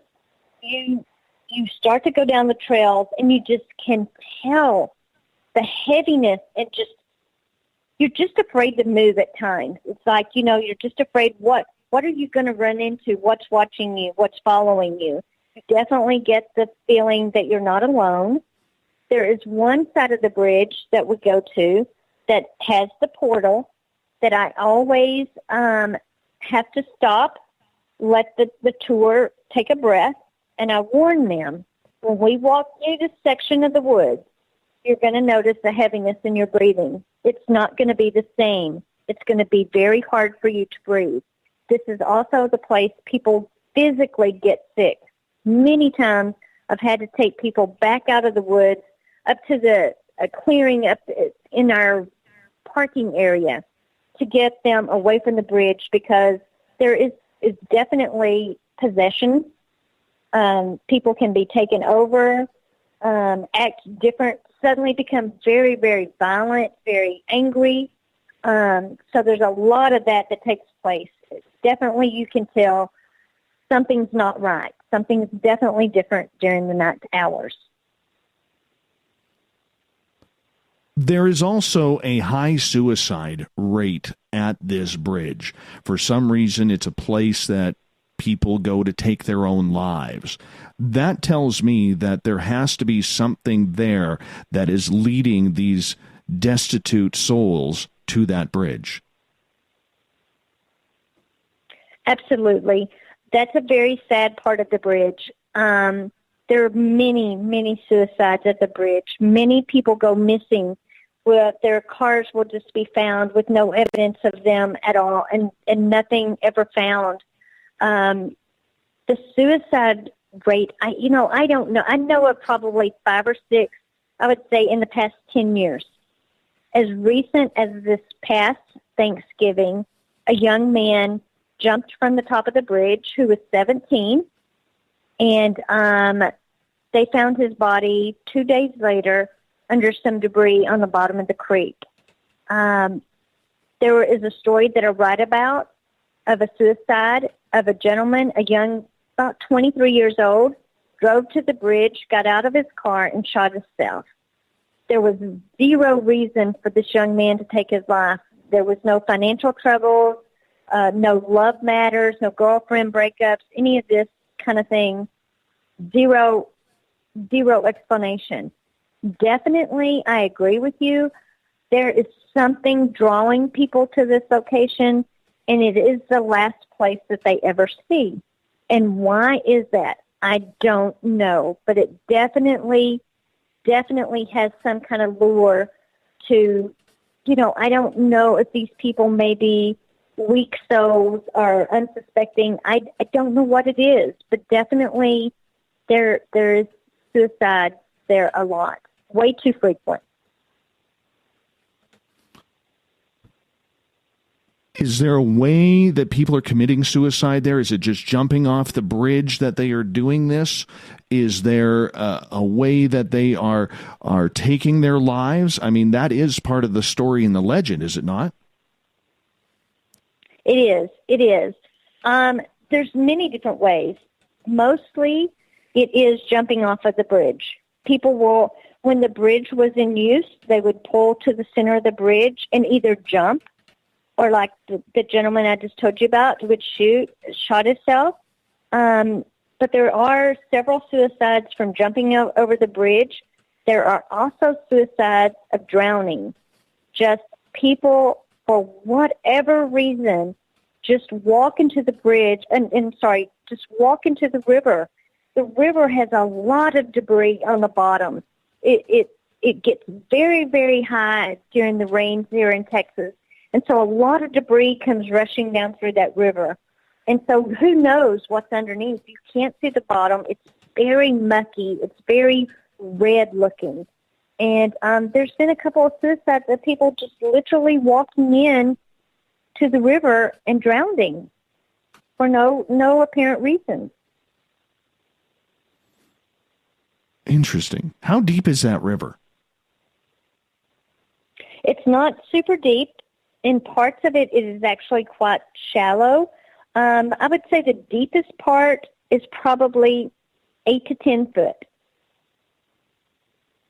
Are there alligators or anything in there that could harm people as well? Oh, that's another thing. This bridge has so many deadly snakes.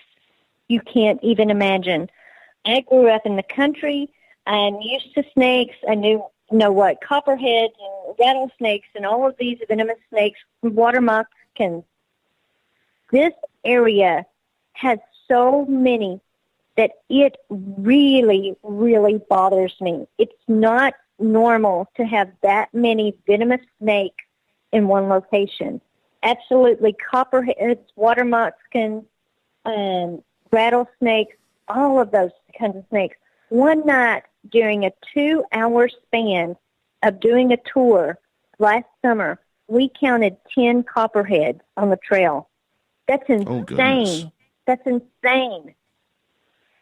I can't help but feel there is a reason that there are so many venomous snakes.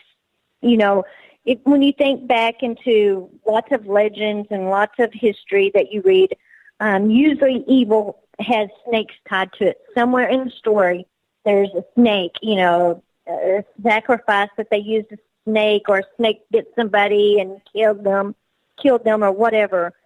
But this bridge is insanely covered with these snakes. You have to be very, very careful especially walking in the summer.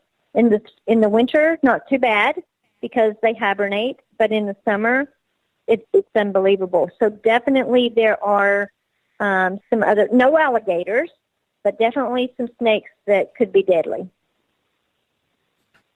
We've got about a minute here before we got to go to break here, Becky. And in regards to those snakes, are people getting bitten and dying there because of that? Like, how far is this bridge from, like, if you get bit by a rattlesnake or something like that, how long does it take to get to a hospital? There is probably, it would take you probably a good 15 minutes to get to, an emergency care place. I do not know of anybody that has been bitten yet. Knock on wood. Let's hope that never happens. That has bitten by a snake that I'm aware of. There's been many encounters and many close calls, but no one that I am aware of that has died from a snake bite there. Although with copperheads and water moccasins, definitely a bite could be fatal.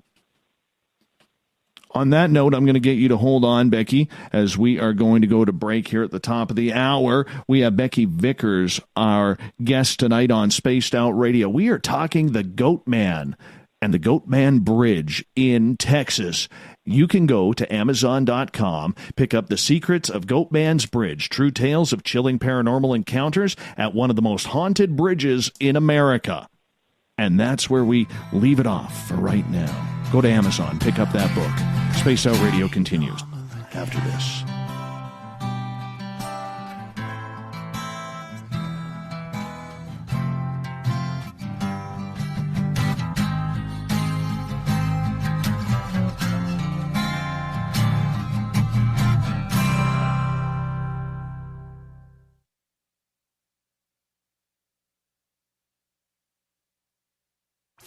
Come hang out with Spaced Out Radio, where we own the night. This is Carl. You can follow Dave on Twitter at Spaced Out Radio, and during the show, use the hashtag Spaced Out Radio to chat with us live.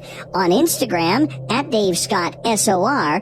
On Facebook, give our page a like, Spaced Out Radio Show. SOR archives are free on YouTube at Spaced Out Radio. Come join us, or I will come join you. See you at your window. At spacedoutradio.com, we have a little bit of everything for you to stay up late.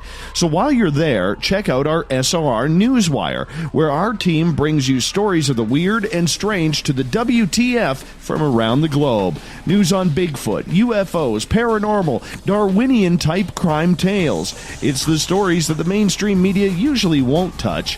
Well, we got them all on the SOR Newswire, only at spacedoutradio.com.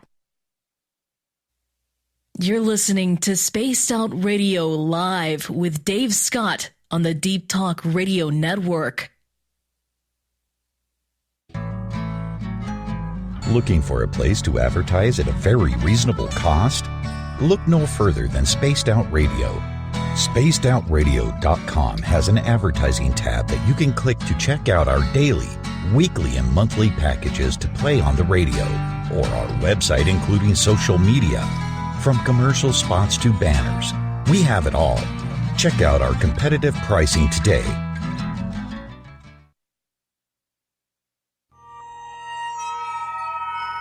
You hear footsteps in the empty room above you. A rocking chair begins rocking by itself. Don't be afraid of the things that go bump in the night. Reach for Spirit Storybox, the iPhone app the Huffington Post UK called the only ghost hunting app you will ever need. Spirit Storybox. The spirits are telling their stories. Are you listening? So, you love talk radio? Then you'll love TalkStreamLive.com. TalkStream Live is always on, 24/7, with the best streaming talk shows. Find your favorite talkers and discover some new ones. It's free, readily available online or on mobile with any smartphone or tablet. Finding your favorite talk shows all in one place has gotten a whole lot easier. Just go to TalkStreamLive.com. Be sure to download the free apps from Google Play or the iTunes App Store. Find your escape where time has no limits. It's about living today and cherishing the heritage of yesterday. A spirit of adventure for what is new, with the nostalgia of the past. Your timepiece is a reflection of who you are. Life surrounded by beauty from the world around us to the soul within. EscapeWatches.com. There is no time like the present to enjoy your escape. Use promo code SMF2017 for your 20% discount today. We are getting ready to relaunch the SOR Space Travelers Club at spacedoutradio.com. For $5 a month, you can join us for a plethora of features found nowhere else. Hang out in a private chat room during the show and after party. You can check out some exclusive content and a store specifically for you, as well as a private listener forum where you can post your thoughts, stories, and pictures. The SOR Space Travelers Club, coming soon to spacedoutradio.com. The freedom to post what you want, when you want. That's the social media freedom you need. Social Media Freedom is the free app in your app store. No need to worry about going to jail or being shadow banned any longer. It's the freedom to say what you feel. The freedom to know Big Brother isn't watching. It's the way social media is supposed to be. Social Media Freedom. It's time to set yourself free. Download from your app store today. Visit purpleplates.com today. For over 40 years, the Purple Energy Plates have been delivering amazing results for their many customers.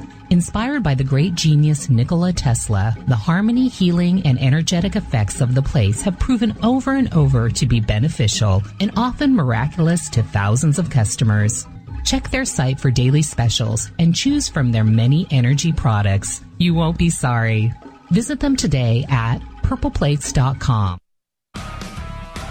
Get your horns up with me on Spaced Out Radio. This is Ron Bumblefoot Thal. Come tune in to SOR where you can hear me rock out with Little Brother is Watching, the official theme song of Spaced Out Radio. And then come on over to bumblefoot.com where you can find out about my tour schedule, my music, and everything else. Bumblefoot.com keeps you up to date on what I'm doing and the best way to stay in touch with my music and music camps. Sign up for my newsletter at bumblefoot.com and remember, Little Brother is Watching. Hi, George Norrie here. Are you ready for UFO MegaCon, the immersion event? 7 days, 8 nights, 50 new speakers, UFO military witnesses, experiencer groups, skywatches, and so much more. Join me at UFO MegaCon, March 24th through the 30th in Laughlin, Nevada. Truly the one and only new information conference of the year. Now check it out at UFOMegaCon.com. That's UFOMegaCon.com. You know, it's hard being the bad man of ufology, but that's just the way that I like it. This is Chris George Zuger, and I'll be hanging out with Dave Scott and SOR scientist Chris Cogswell for Reality Paranormal, the second Wednesday of every month. And our job is to break it down and come to conclusions as to what is really going on in the supernatural world. I'd love for you to join us right here on Spaced Out Radio. The Call of the Wild is in Vancouver. The Moose Vancouver is one of the hottest bars and restaurants in the city. Open until 2 a.m. nightly, the Moose will rock you like a hurricane all night long. Great food with everything on the menu at $6.95 near the corner of Nelson and Granville. Get your horns up and come rock with us. The Moose Vancouver, the official rocking bar of Spaced Out Radio.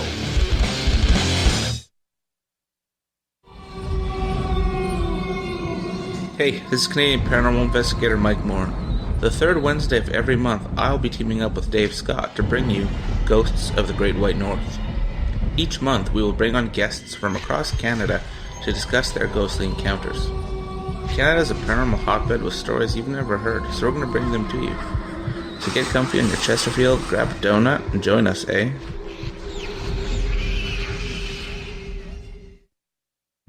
On the first Tuesday of every month, I encourage you to come along for a journey with me, Geraldine Orozco, on The Spiritual You. Together, we will take a look at how to access the highest expression of yourself and change your life. Consciousness, ET contact, health, and wellness, we can talk about it all. So come along for a spiritual ride with me, Geraldine Orozco, on The Spiritual You, only on Spaced Out Radio.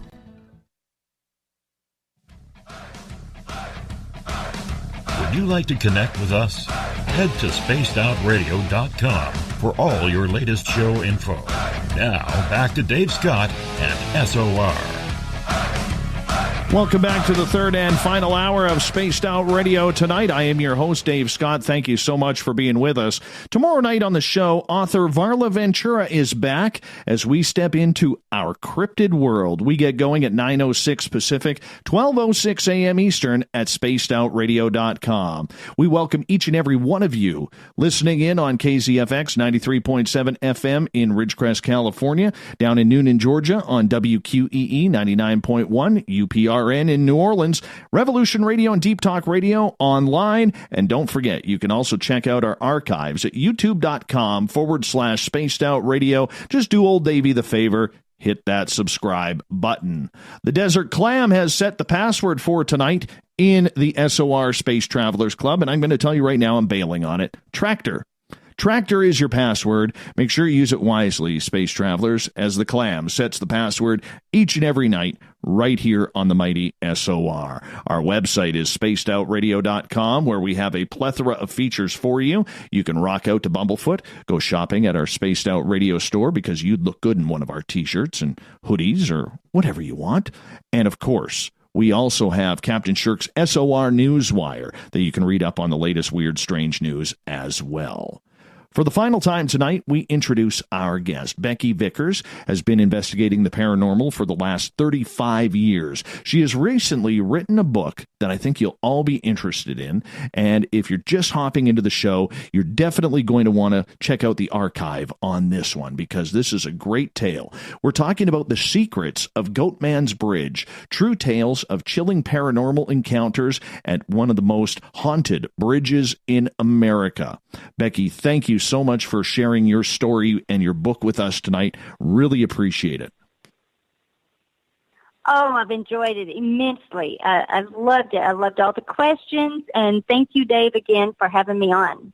Appreciate it. No problem. No problem whatsoever. Now, you have a little surprise for our listeners tonight. I do. I've had such a good time, and everybody's been so nice with and interacting with us and sending us such great questions. I would like to give away 5 free autographed books to your listeners. The first 5 people that can email me at bexghosthunters@yahoo.com and mention Dave Scott and Spaced Out Radio, I'll send you an autographed book of the Goatman Bridge.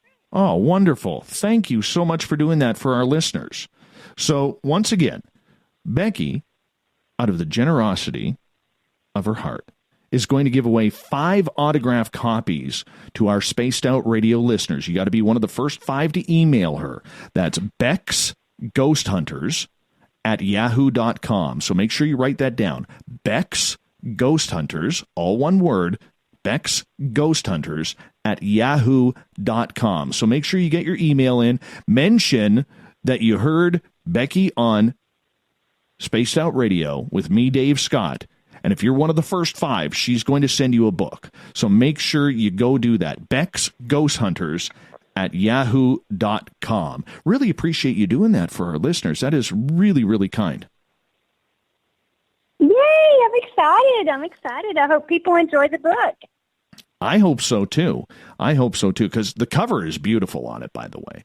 Hey, let's get to another audience question here. This one from BTO, who is asking, Becky, is this the only location that Goatman has been sighted? Are there multiple Goatmen that are scattered and sighted, particularly in North America, that you know of? I have actually, believe it or not, heard of one other, and it is in Louisiana. I don't know much about it other than, I guess, in the swamplands that someone has reported that there is also a Goatman figure there as well. I don't know anything about it, but, as far as people that have caught evidence or proof or done any research on it, I don't know. But I had heard there was one other, supposedly location that had a Goatman figure. In this location of the Goatman Bridge, has there only ever been one creature spotted, or has there ever been multiple? Well, that's a good question. As far as I know, only one at a time. It could be that there have been multiple satires called in, but as far as I know, only one at a time have been sighted. Jade is wondering, has anybody that you know of photographed this with a conclusive picture? Thank you, Jade. There is a picture in the book that I was talking about earlier, that one of the guys on the tour, it's not really the goat man, it's just the goat head, per se. I have not seen an actual very clear photo of the goat man. I have seen some distant photos that had shadows that definitely look like, the bottom half of a goat standing on two legs and a human-like, physique on the top. I haven't been able to really validate those, but definitely there's been some interesting photos taken. Have any of those photos really that you have seen look like what you saw? No, that's the crazy part about what I saw is, what I saw had a robe. It was a white robe.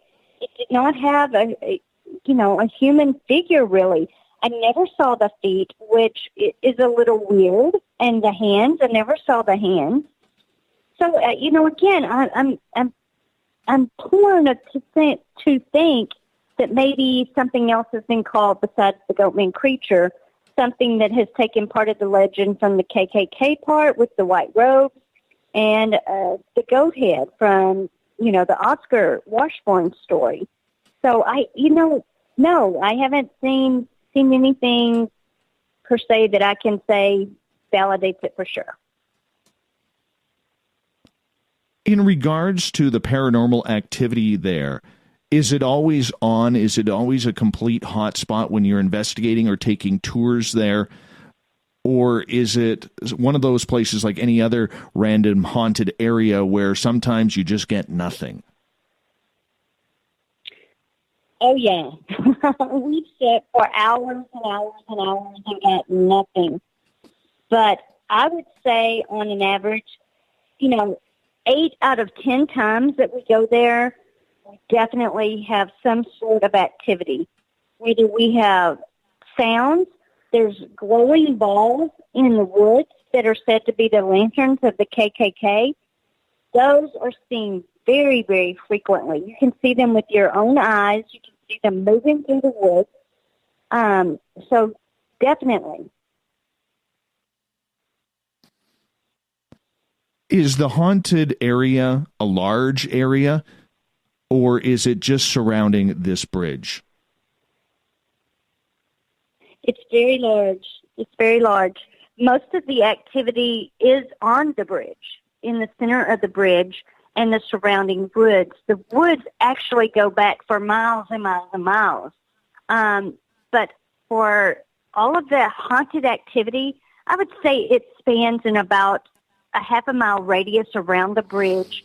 Lots of the shadow figures that you see, the shadow people that you're able to see through the trails. I mean, they're darker than the dark. You see them move. There's the orbs. There's the sounds, the growl, the white lights, the bouncing lights. And there is this crazy, crazy green mist that shows up in some of the pictures sometimes, like a manifestation of something, and it's green. Many groups have caught it. Many paranormal groups have caught this. We have zero explanation what it is. We have no idea. Another excellent question coming from our listener, BTO, and he is asking, is the Goatman Bridge a landmark? If not, why hasn't the local government demolished this bridge since there are so many fatalities that have occurred there? It is a historical landmark. It is a historical landmark. It was one of the first iron bridges built in Texas, and therefore the county has made it a historical landmark, so it wouldn't be torn down. The city does maintain the area, although they don't do a lot, but they will come down and mow around the area sometimes. There is a lot of vandalism. The city can paint the bridge. It's a rust color, but there are always, the kids out in the summertime, and they'll take paint and spray paint the boards. But because it is a historical location, it won't be torn down. Now, with that type of historic memento that we have, do people hear anything else outside of the Goatman? Like, for instance, do they still hear trains around there? Are there maybe, horses and buggies that are heard coming down the path? How does that work? And the reason why I ask that is up here where I live, less than a mile away from me is the original Gold Rush Trail, where you had to take the trail back in the 1800s to get up to either the Klondike in the Yukon or up to Alaska when the gold rush hit in Canada and up north. And that trail started down in Nevada and California and moved its way north. And there is a lot of interesting things that happen along that Gold Rush Trail, the portions that are still in existence. So I'm just curious, is there a lot of historic ghosts that are seen around there as well? Yes, Dave, thank you for that. As far as the sounds, there is one particular sound that we have collected, as well as other paranormal groups, which just validates things for me. I love to hear that other groups have caught the same thing. It means that, there's definitely something going on, that other people are getting the same evidence that we are. Going across the bridge, there are old wooden planks, and they have these huge nails in them. I'm sure there's a proper name, but, for me being a country girl, I'm just going to say there's these giant nails. And back in the day, when the cattle would come across the bridge, it would shake and it would squeak. It would make this squeaking sound of the metal because the cows were heavy. We have captured that sound so many times. It's very distinct. It sounds almost like a metal gate opening and closing, but it's supposed to be what we've concluded are the cattle crossings. So that has definitely been something that's residual there that we feel. That's really cool about where you live, though. Yeah, it is very cool. And this area where I live is completely haunted. And you never know what's going to come around. I mean, you got to realize when that trail was active up here, there was no police. The Royal Canadian Mounted Police weren't even created at that point. It was because of the lawlessness that the Northwest Mounted Police, which is now the RCMP, was formed. So when you get into that type of lawless area where people take the law into their own hands as judge, jury, and executioner, I mean, this area seems to be a very, very busy place as part of Texas's rich history, doesn't it? Yeah, that's awesome. That is so awesome. It's the same way here. There are a lot of haunted places in Texas. It has a lot of history with Indians and the attacks of the Indians and just, good, solid history events that make for good hauntings, There's a lot of things to investigate, but that, like you, there weren't laws. Everything back in the day where lawless people took things into their own hands, so there were a lot of murders. I mean, one of the first documented murders or shootings at Old Alton was because there was a Mr. Chuck shot a neighbor because he stole one chicken for his family, and the guy shot him. I mean, it was just something so simple like that, things just weren't tolerated. There just was a lot of danger, a lot of uncertainty about things. So with the ghost hunting that goes on there, is it open to ghost hunters to investigate? Because a lot of these historic areas seem to get shut down for events like ghost hunting because of the dangers that may be involved in the area, lack of insurance, or maybe just because they don't want the area. I don't want to, you say it's been vandalized quite a bit, but I'm thinking along the lines of they don't want a lot of people in that area trudging through in the middle of the night, especially when there's poisonous snakes everywhere. Oh, I agree. The Corps of Engineers actually owns the property, but the city maintains it. When we were doing filming for Ghost Adventures and My Ghost Stories, we got permission from the Corps, who came down and watched everything that we did and make sure that we presented things in a positive light, as well as safety reasons. Like you said, the snakes, we had huge floodlights that would help, during the night because we filmed all night long. So, yeah, things like that, the Corps owns it and the city maintains it. I don't think that they will ever shut the area down. It is a public bridge. It is now considered part of a hiking trail because it goes so far back into the woods it leads to a lake. So there are a lot of hikers. But I guess with it being a natural area, there's not a lot that they can do as far as keeping people from it. I mean, I guess they could close it down, but because it is a natural hiking trail, I guess I'm just assuming that they know people have to expect that there will be some wildlife and some dangers present. Yes, you never know. I mean, the tour that I give up here at our local museum to help raise money for it, you never know what's running through the yard. You never know. It could be deer, could be bears, could be cougars, moose. We've had it all. Exactly. So I know exactly what you're talking about. Do me a favor. Tell us a little bit about this tour, because for anybody visiting that area, I'm sure they would love to know when it happens and how often, how much it costs. Oh, please. Yes, you guys come see me and go on the tour. We will be doing a tour this Saturday. All the tour schedules are on my website, BexGhostHunters.com. You can find all the information. You can see what we do. It's about a 2-hour tour. We go to all the hot spots of paranormal. I bring equipment with me because I want everybody to have their own personal experience.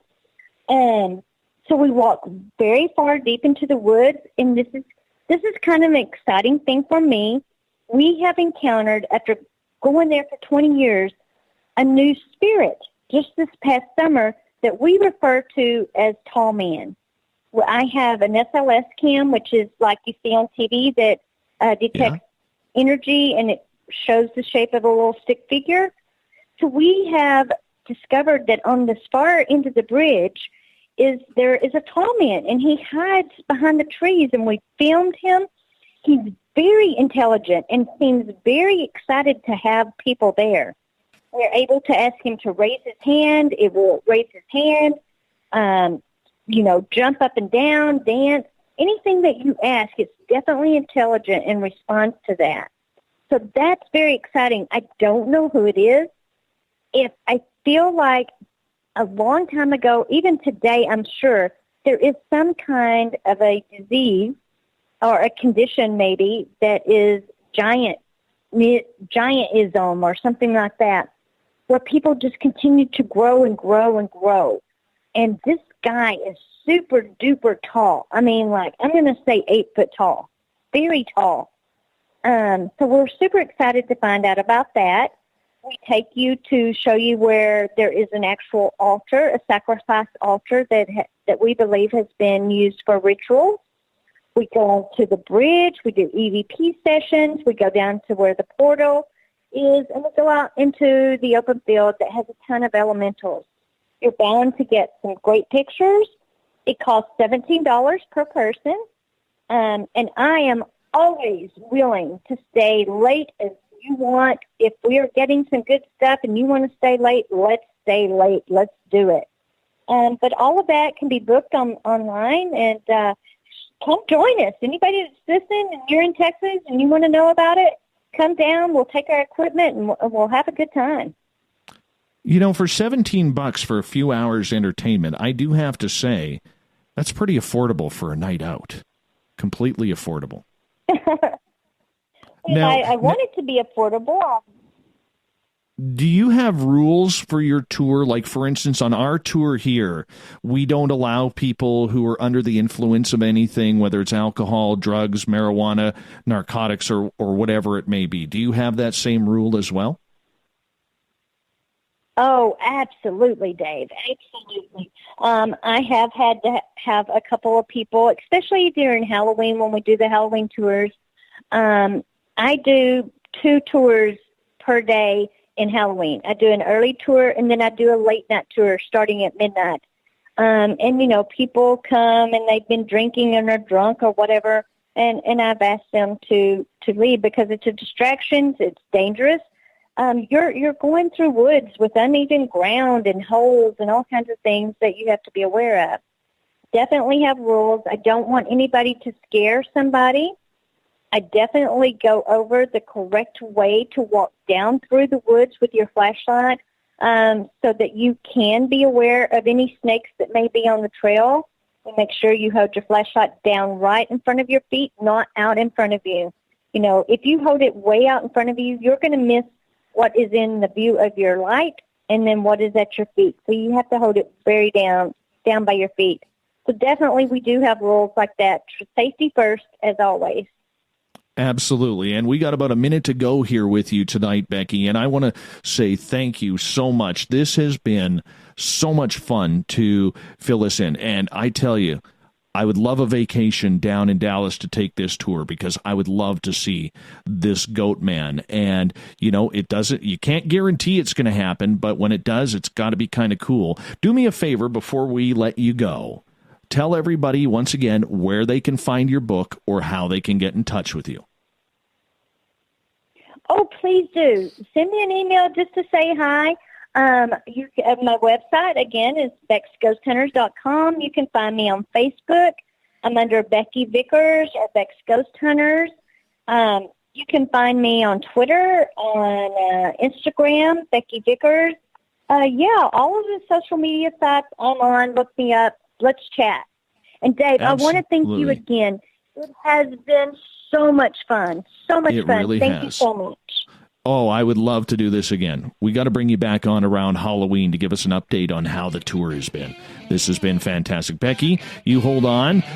Coming up on Spaced Out Radio, we get to the SOR Newswires. We'll be joined next with Olaf Phillips from Paranoia Magazine. You're listening to Spaced Out Radio.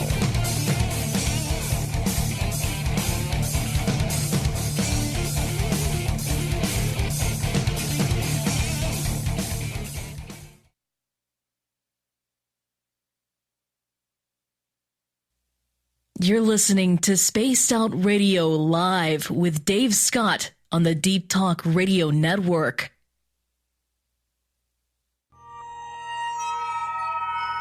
You hear footsteps in the empty room above you. A rocking chair begins rocking by itself. Don't be afraid of the things that go bump in the night. Reach for Spirit Storybox, the iPhone app the Huffington Post UK called the only ghost hunting app you will ever need. Spirit Storybox. The spirits are telling their stories. Are you listening? Visit purpleplates.com today. For over 40 years, the Purple Energy Plates have been delivering amazing results for their many customers. Inspired by the great genius Nikola Tesla, the harmony, healing, and energetic effects of the plates have proven over and over to be beneficial and often miraculous to thousands of customers. Check their site for daily specials and choose from their many energy products. You won't be sorry. Visit them today at purpleplates.com. Heading to Vancouver and looking for a night on the town? The Moose Vancouver is the bar that food with everything on the menu from $6.95 to $8.95. Fantastic, vibrant staff and rock and roll that will bring you back to when the music was real, the hair was long, and the guitars were rocking. Get your party on at the Moose, Vancouver, the official party bar of Spaced Out Radio. Are you intrigued by Paranormal Talk Radio? You'll love the new Paranormal Radio app from TalkStream Live. You'll find a great selection of talk shows covering UFOs, ghosts, strange phenomena, and much more. Download the Paranormal Radio app now and start listening to the very best in paranormal talk entertainment, including the network you're listening to right now, the Paranormal Radio app, free in Google Play and the iOS App Store. Hi, George Nori here. Are you ready for UFO MegaCon, the immersion event? 7 days, 8 nights, 50 new speakers, UFO military witnesses, experiencer groups, skywatches, and so much more. Join me at UFO MegaCon, March 24th through the 30th in Laughlin, Nevada. Truly the one and only new information conference of the year. Now check it out at UFOMegaCon.com. That's UFOMegaCon.com.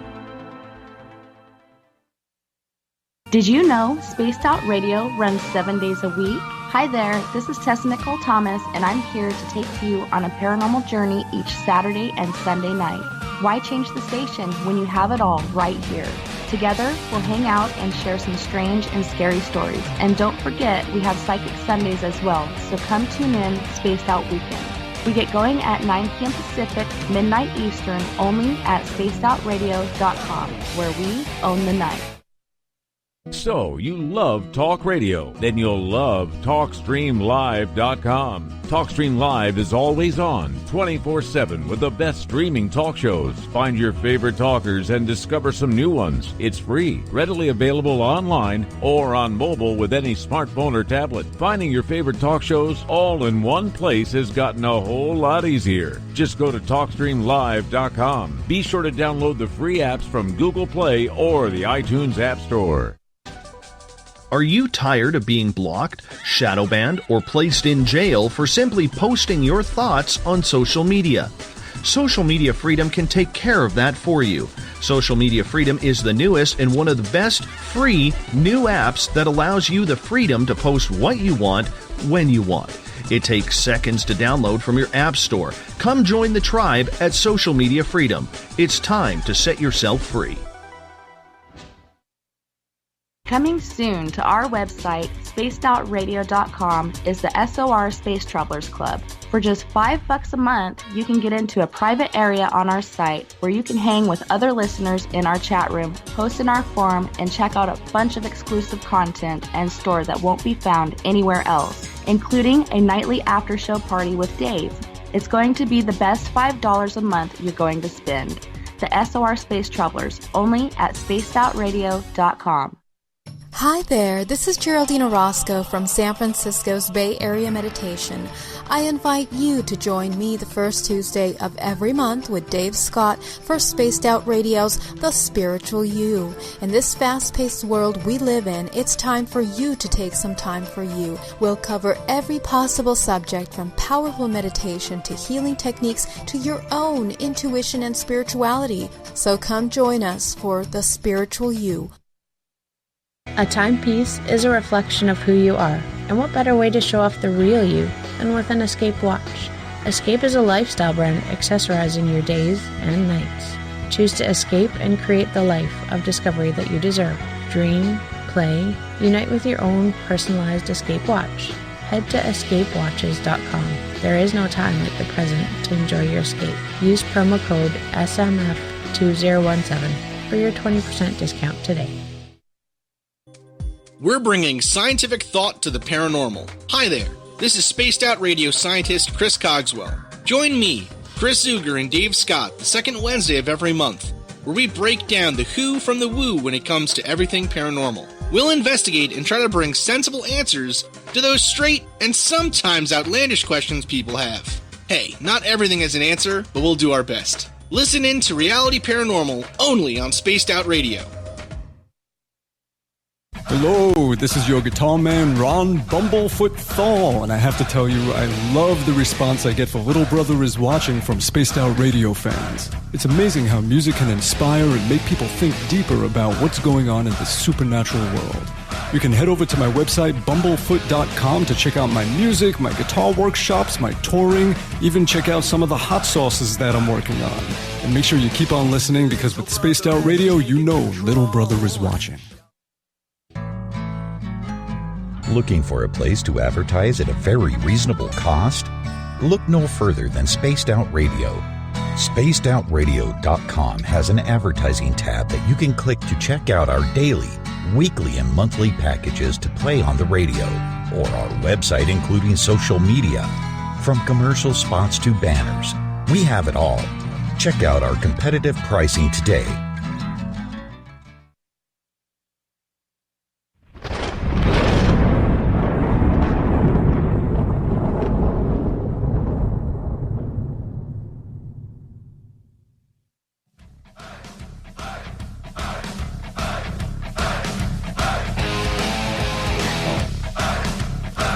We've rounded third. We are heading for home tonight on Spaced Out Radio.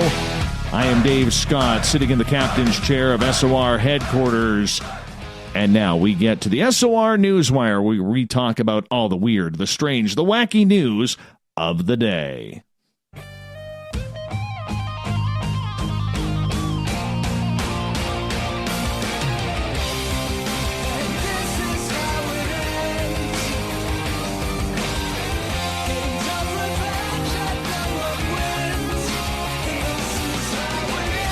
The news is always changing, which is why we bring you the SOR Newswire, which can be found on our website, spacedoutradio.com, put together by our news director, Captain Shirk. And with the news tonight, we got the man, why did I just get tongue-tied there? The myth, the paranoia legend himself, Mr. Olaf Phillips from Paranoia Magazine, which can be found at paranoiamagazine.com. Olaf, how you doing, man? Greetings and salutations, Dave. Hey, before we get started, I do want to mention to our listeners, our previous guest who was just on, Becky Vickers. Make sure you get your email into her, BecksGhostHunters@yahoo.com, because the first 5 emails that she gets that say, hey, I heard you on Spaced Out Radio chatting with Dave Scott, she will send you an autographed book for free. So make sure you get that on the Goatman. You want that book. I know a couple people already have, but that's pretty cool that she did that. I'm very happy with Becky. I didn't know that was happening until she's like, hey, do you mind if I give away a couple of books on the show tonight? Well, of course. Go ahead. Our audience deserves it, man. That's pretty cool, eh, Olaf? I totally agree. I wish more authors would do that. That. I'll tell you what, the next time I come on and I'm not doing the news, yeah, I'll give away some stuff. Yeah, that would be cool. You know what? We should book you a date in April, because we haven't had a good show on the Secret Space program in a long time. There you go, and I'll give away T-shirts.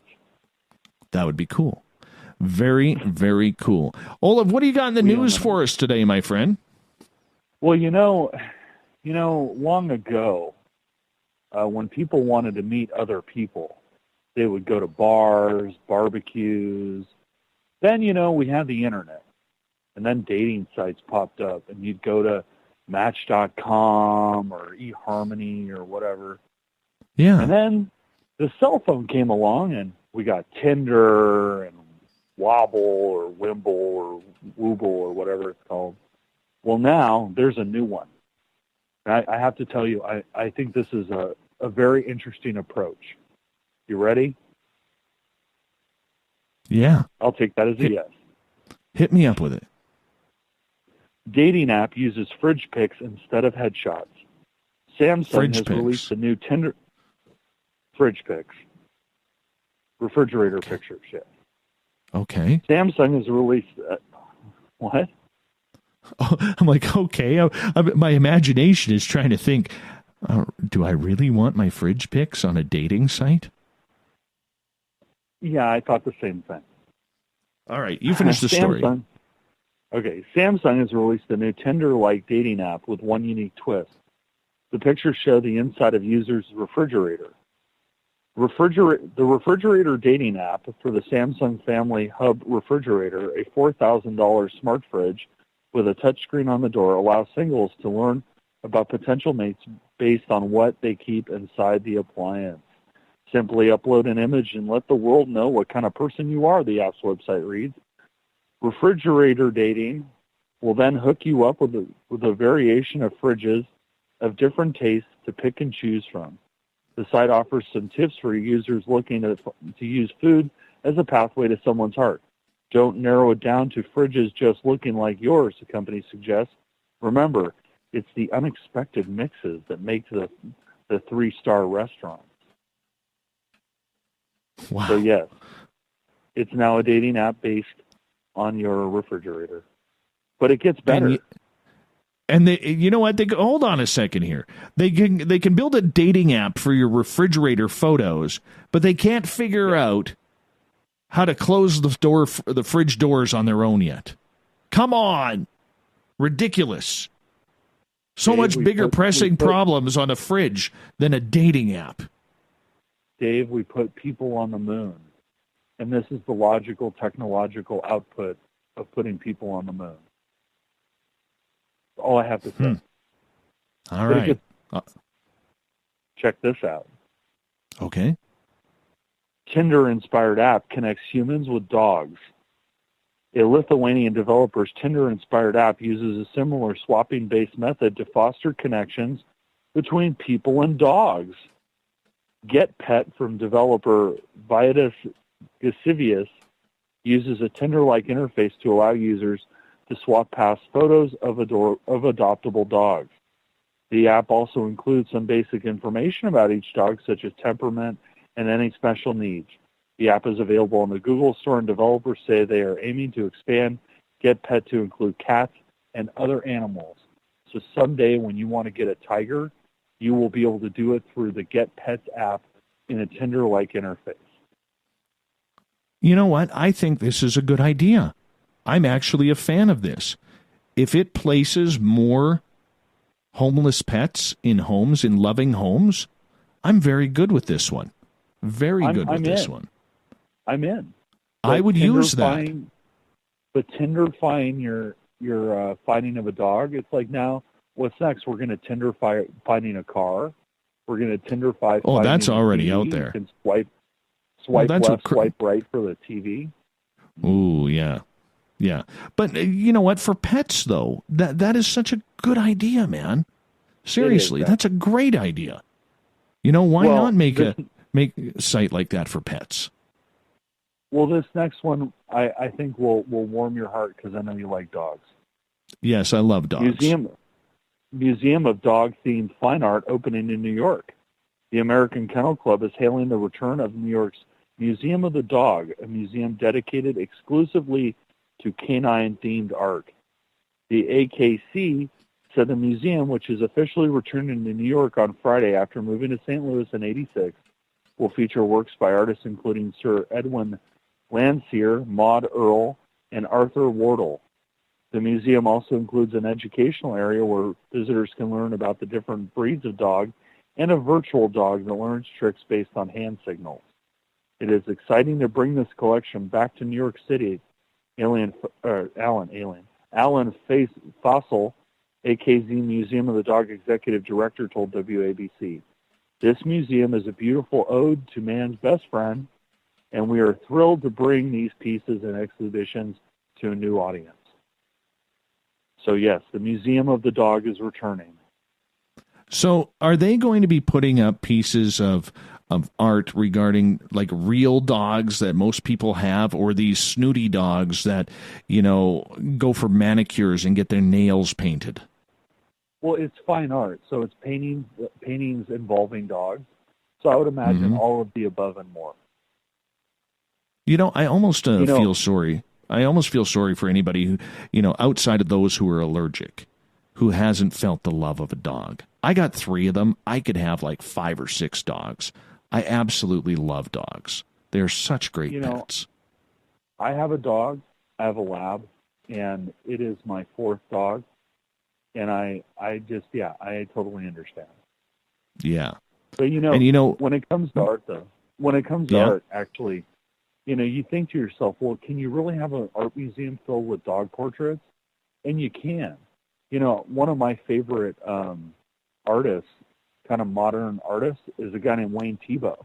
And he paints pictures of cakes and, like, cream puffs and stuff. So, you know, right. There's plenty of art out there. So, well, it'll work. You know what? Hey, if one dog gets a forever home out of that, it works. I'm very much in. You know, because, you know, and this is a good thing to say, you know, don't go to the puppy mills. I know puppies are cute. They got that cute breath and all of that kind of stuff. But there's a lot of good dogs. A lot of good dogs out there that are older, maybe senior dogs that just need one last chance to love somebody. Go down to your local shelter, your humane society. If you can afford it, if you can do it, go get yourself a dog. You know, just Google it. I got mine from Marv, which is mine was a surrender. But oh, nice. We saved the dog. Yeah, I have 3 dogs. I have a Chihuahua Dachshund. I have a German Shepherd Lab and a purebred German Shepherd. And every day, those dogs just surround me with love. It's just amazing. I absolutely love them. My lab is just the most patient, loving dog on the face of the earth. For sure. For sure. All right. I think we got time for one, maybe 2 more. Okay. Well, I'm going to take it a little weird now. Are you ready? Yes, please. Man arrested for stealing 70 pairs of shoes he sniffed for sexual pleasure. What? A middle-aged man has been arrested for stealing over 70 pairs of shoes that he sniffed for sexual pleasure, according to reports. Makoto Endo, 40, nicked the footwear from the Togichi in Saitama, eastern Japan, because he enjoyed sniffing the smell of well-worn shoes. Endo admitted that he did not mind if they were men's or women's shoes. According to local media, the suspect is currently on trial for the multiple thefts after police found a large number of shoes in his home. He reportedly had a fetish for footwear and enjoyed getting his kicks from the odor. Endo is believed to have stolen 70 pairs of shoes worth around 2,100 pounds, which would be about $4,000, in Togichi and Saitama between June 2017 and August 2018, according to local media. Endo told the police, "I did it to get sexual pleasure by sniffing the smell of well-worn shoes, regardless of the owners being men or women." Cops arrested the defendant in September last year after suspecting him of being behind a large number of shoe thefts. During a search of his home, officers seized a large amount of footwear. It is unclear how the suspect stole so many pairs of used shoes to sniff for his private time. Meanwhile, also in Japan, a young man revealed recently that he has had a relationship with a cockroach named Linda. Just to throw that in there at the very end. So it couldn't get weird enough for you. This man is perverse. Very, very perverse. I don't know if I want to be friends with a person like that. That's just a little strange. Like, where was he stealing these shoes? Was he going to the local, gym? The gym or I don't know. Or breaking into houses? 70 pairs. 70 pairs of shoes. Feet don't smell good. My shoes do not smell good. He can steal my shoes, so it gives me a reason to buy some new ones. Mine are not in good shape. They are well worn. No kidding. But that's the news for you, Dave. Oh, well, I appreciate that, my friend. Where can people find Paranoia Magazine? ParanoiaMagazine.com, Paranoia Magazine on Facebook, Paranoia Mags on Instagram, The Paranoid Traveler on YouTube, and we have a Roku channel that's called The Paranoia Channel, surprisingly. And it's wonderful. Totally rad. All right, let's get to the thought of the Dave.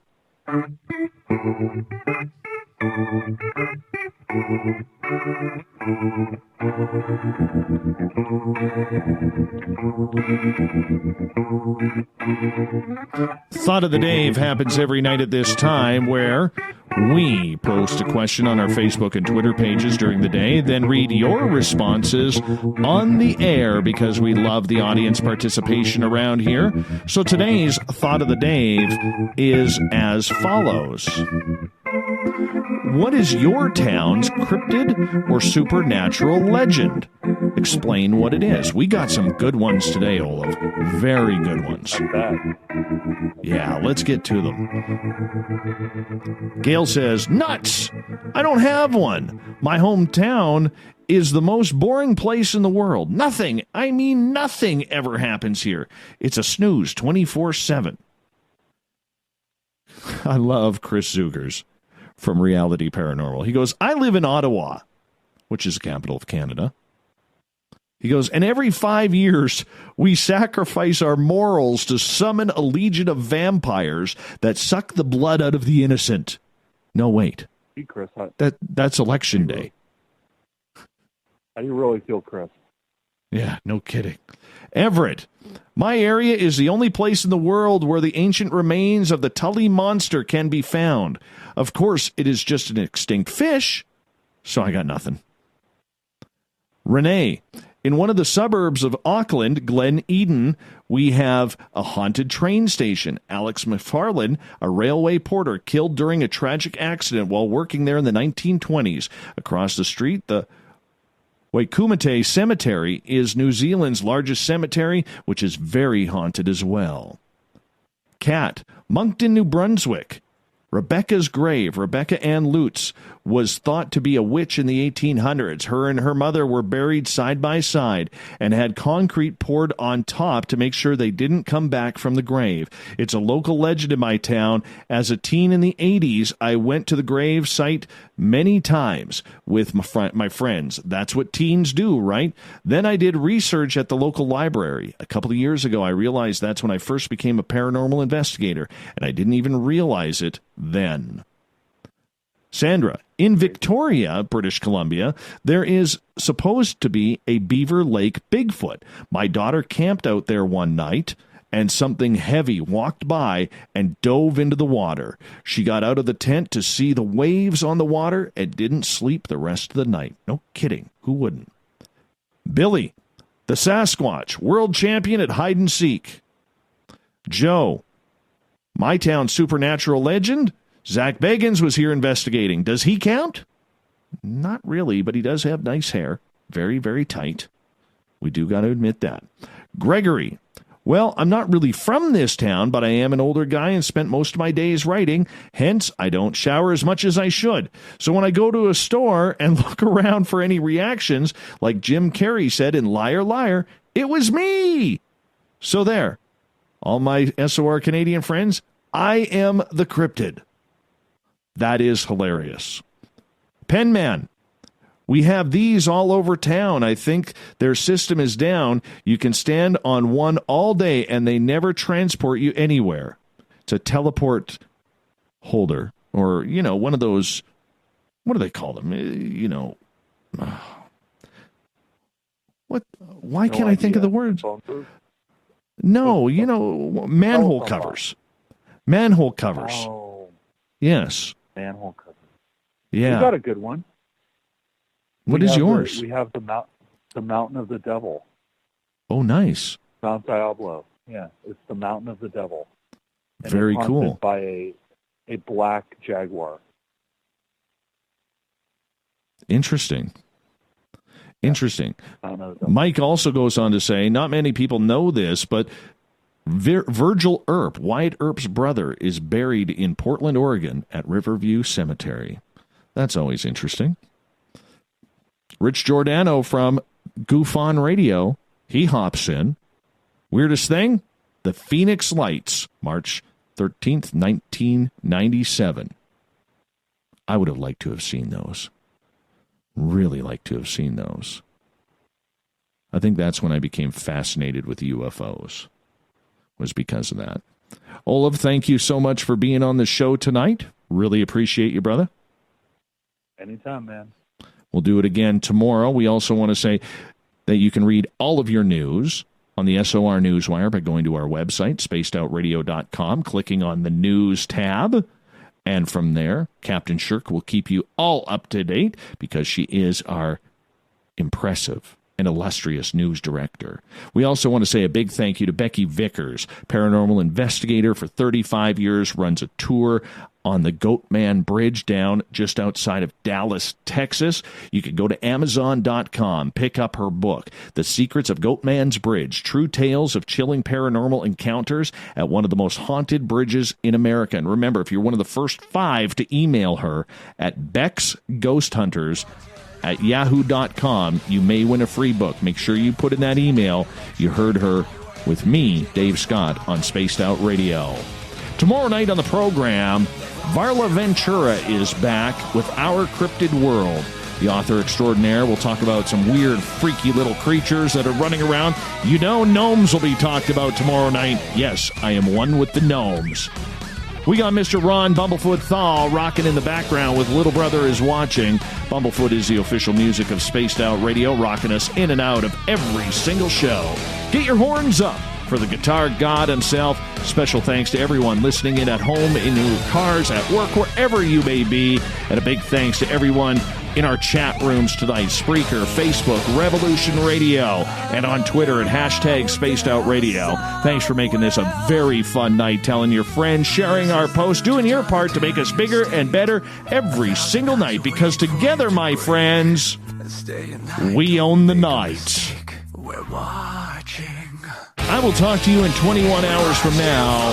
Mr. Bumblefoot, we need a favor. We need you to take us home. Have a good night. See ya.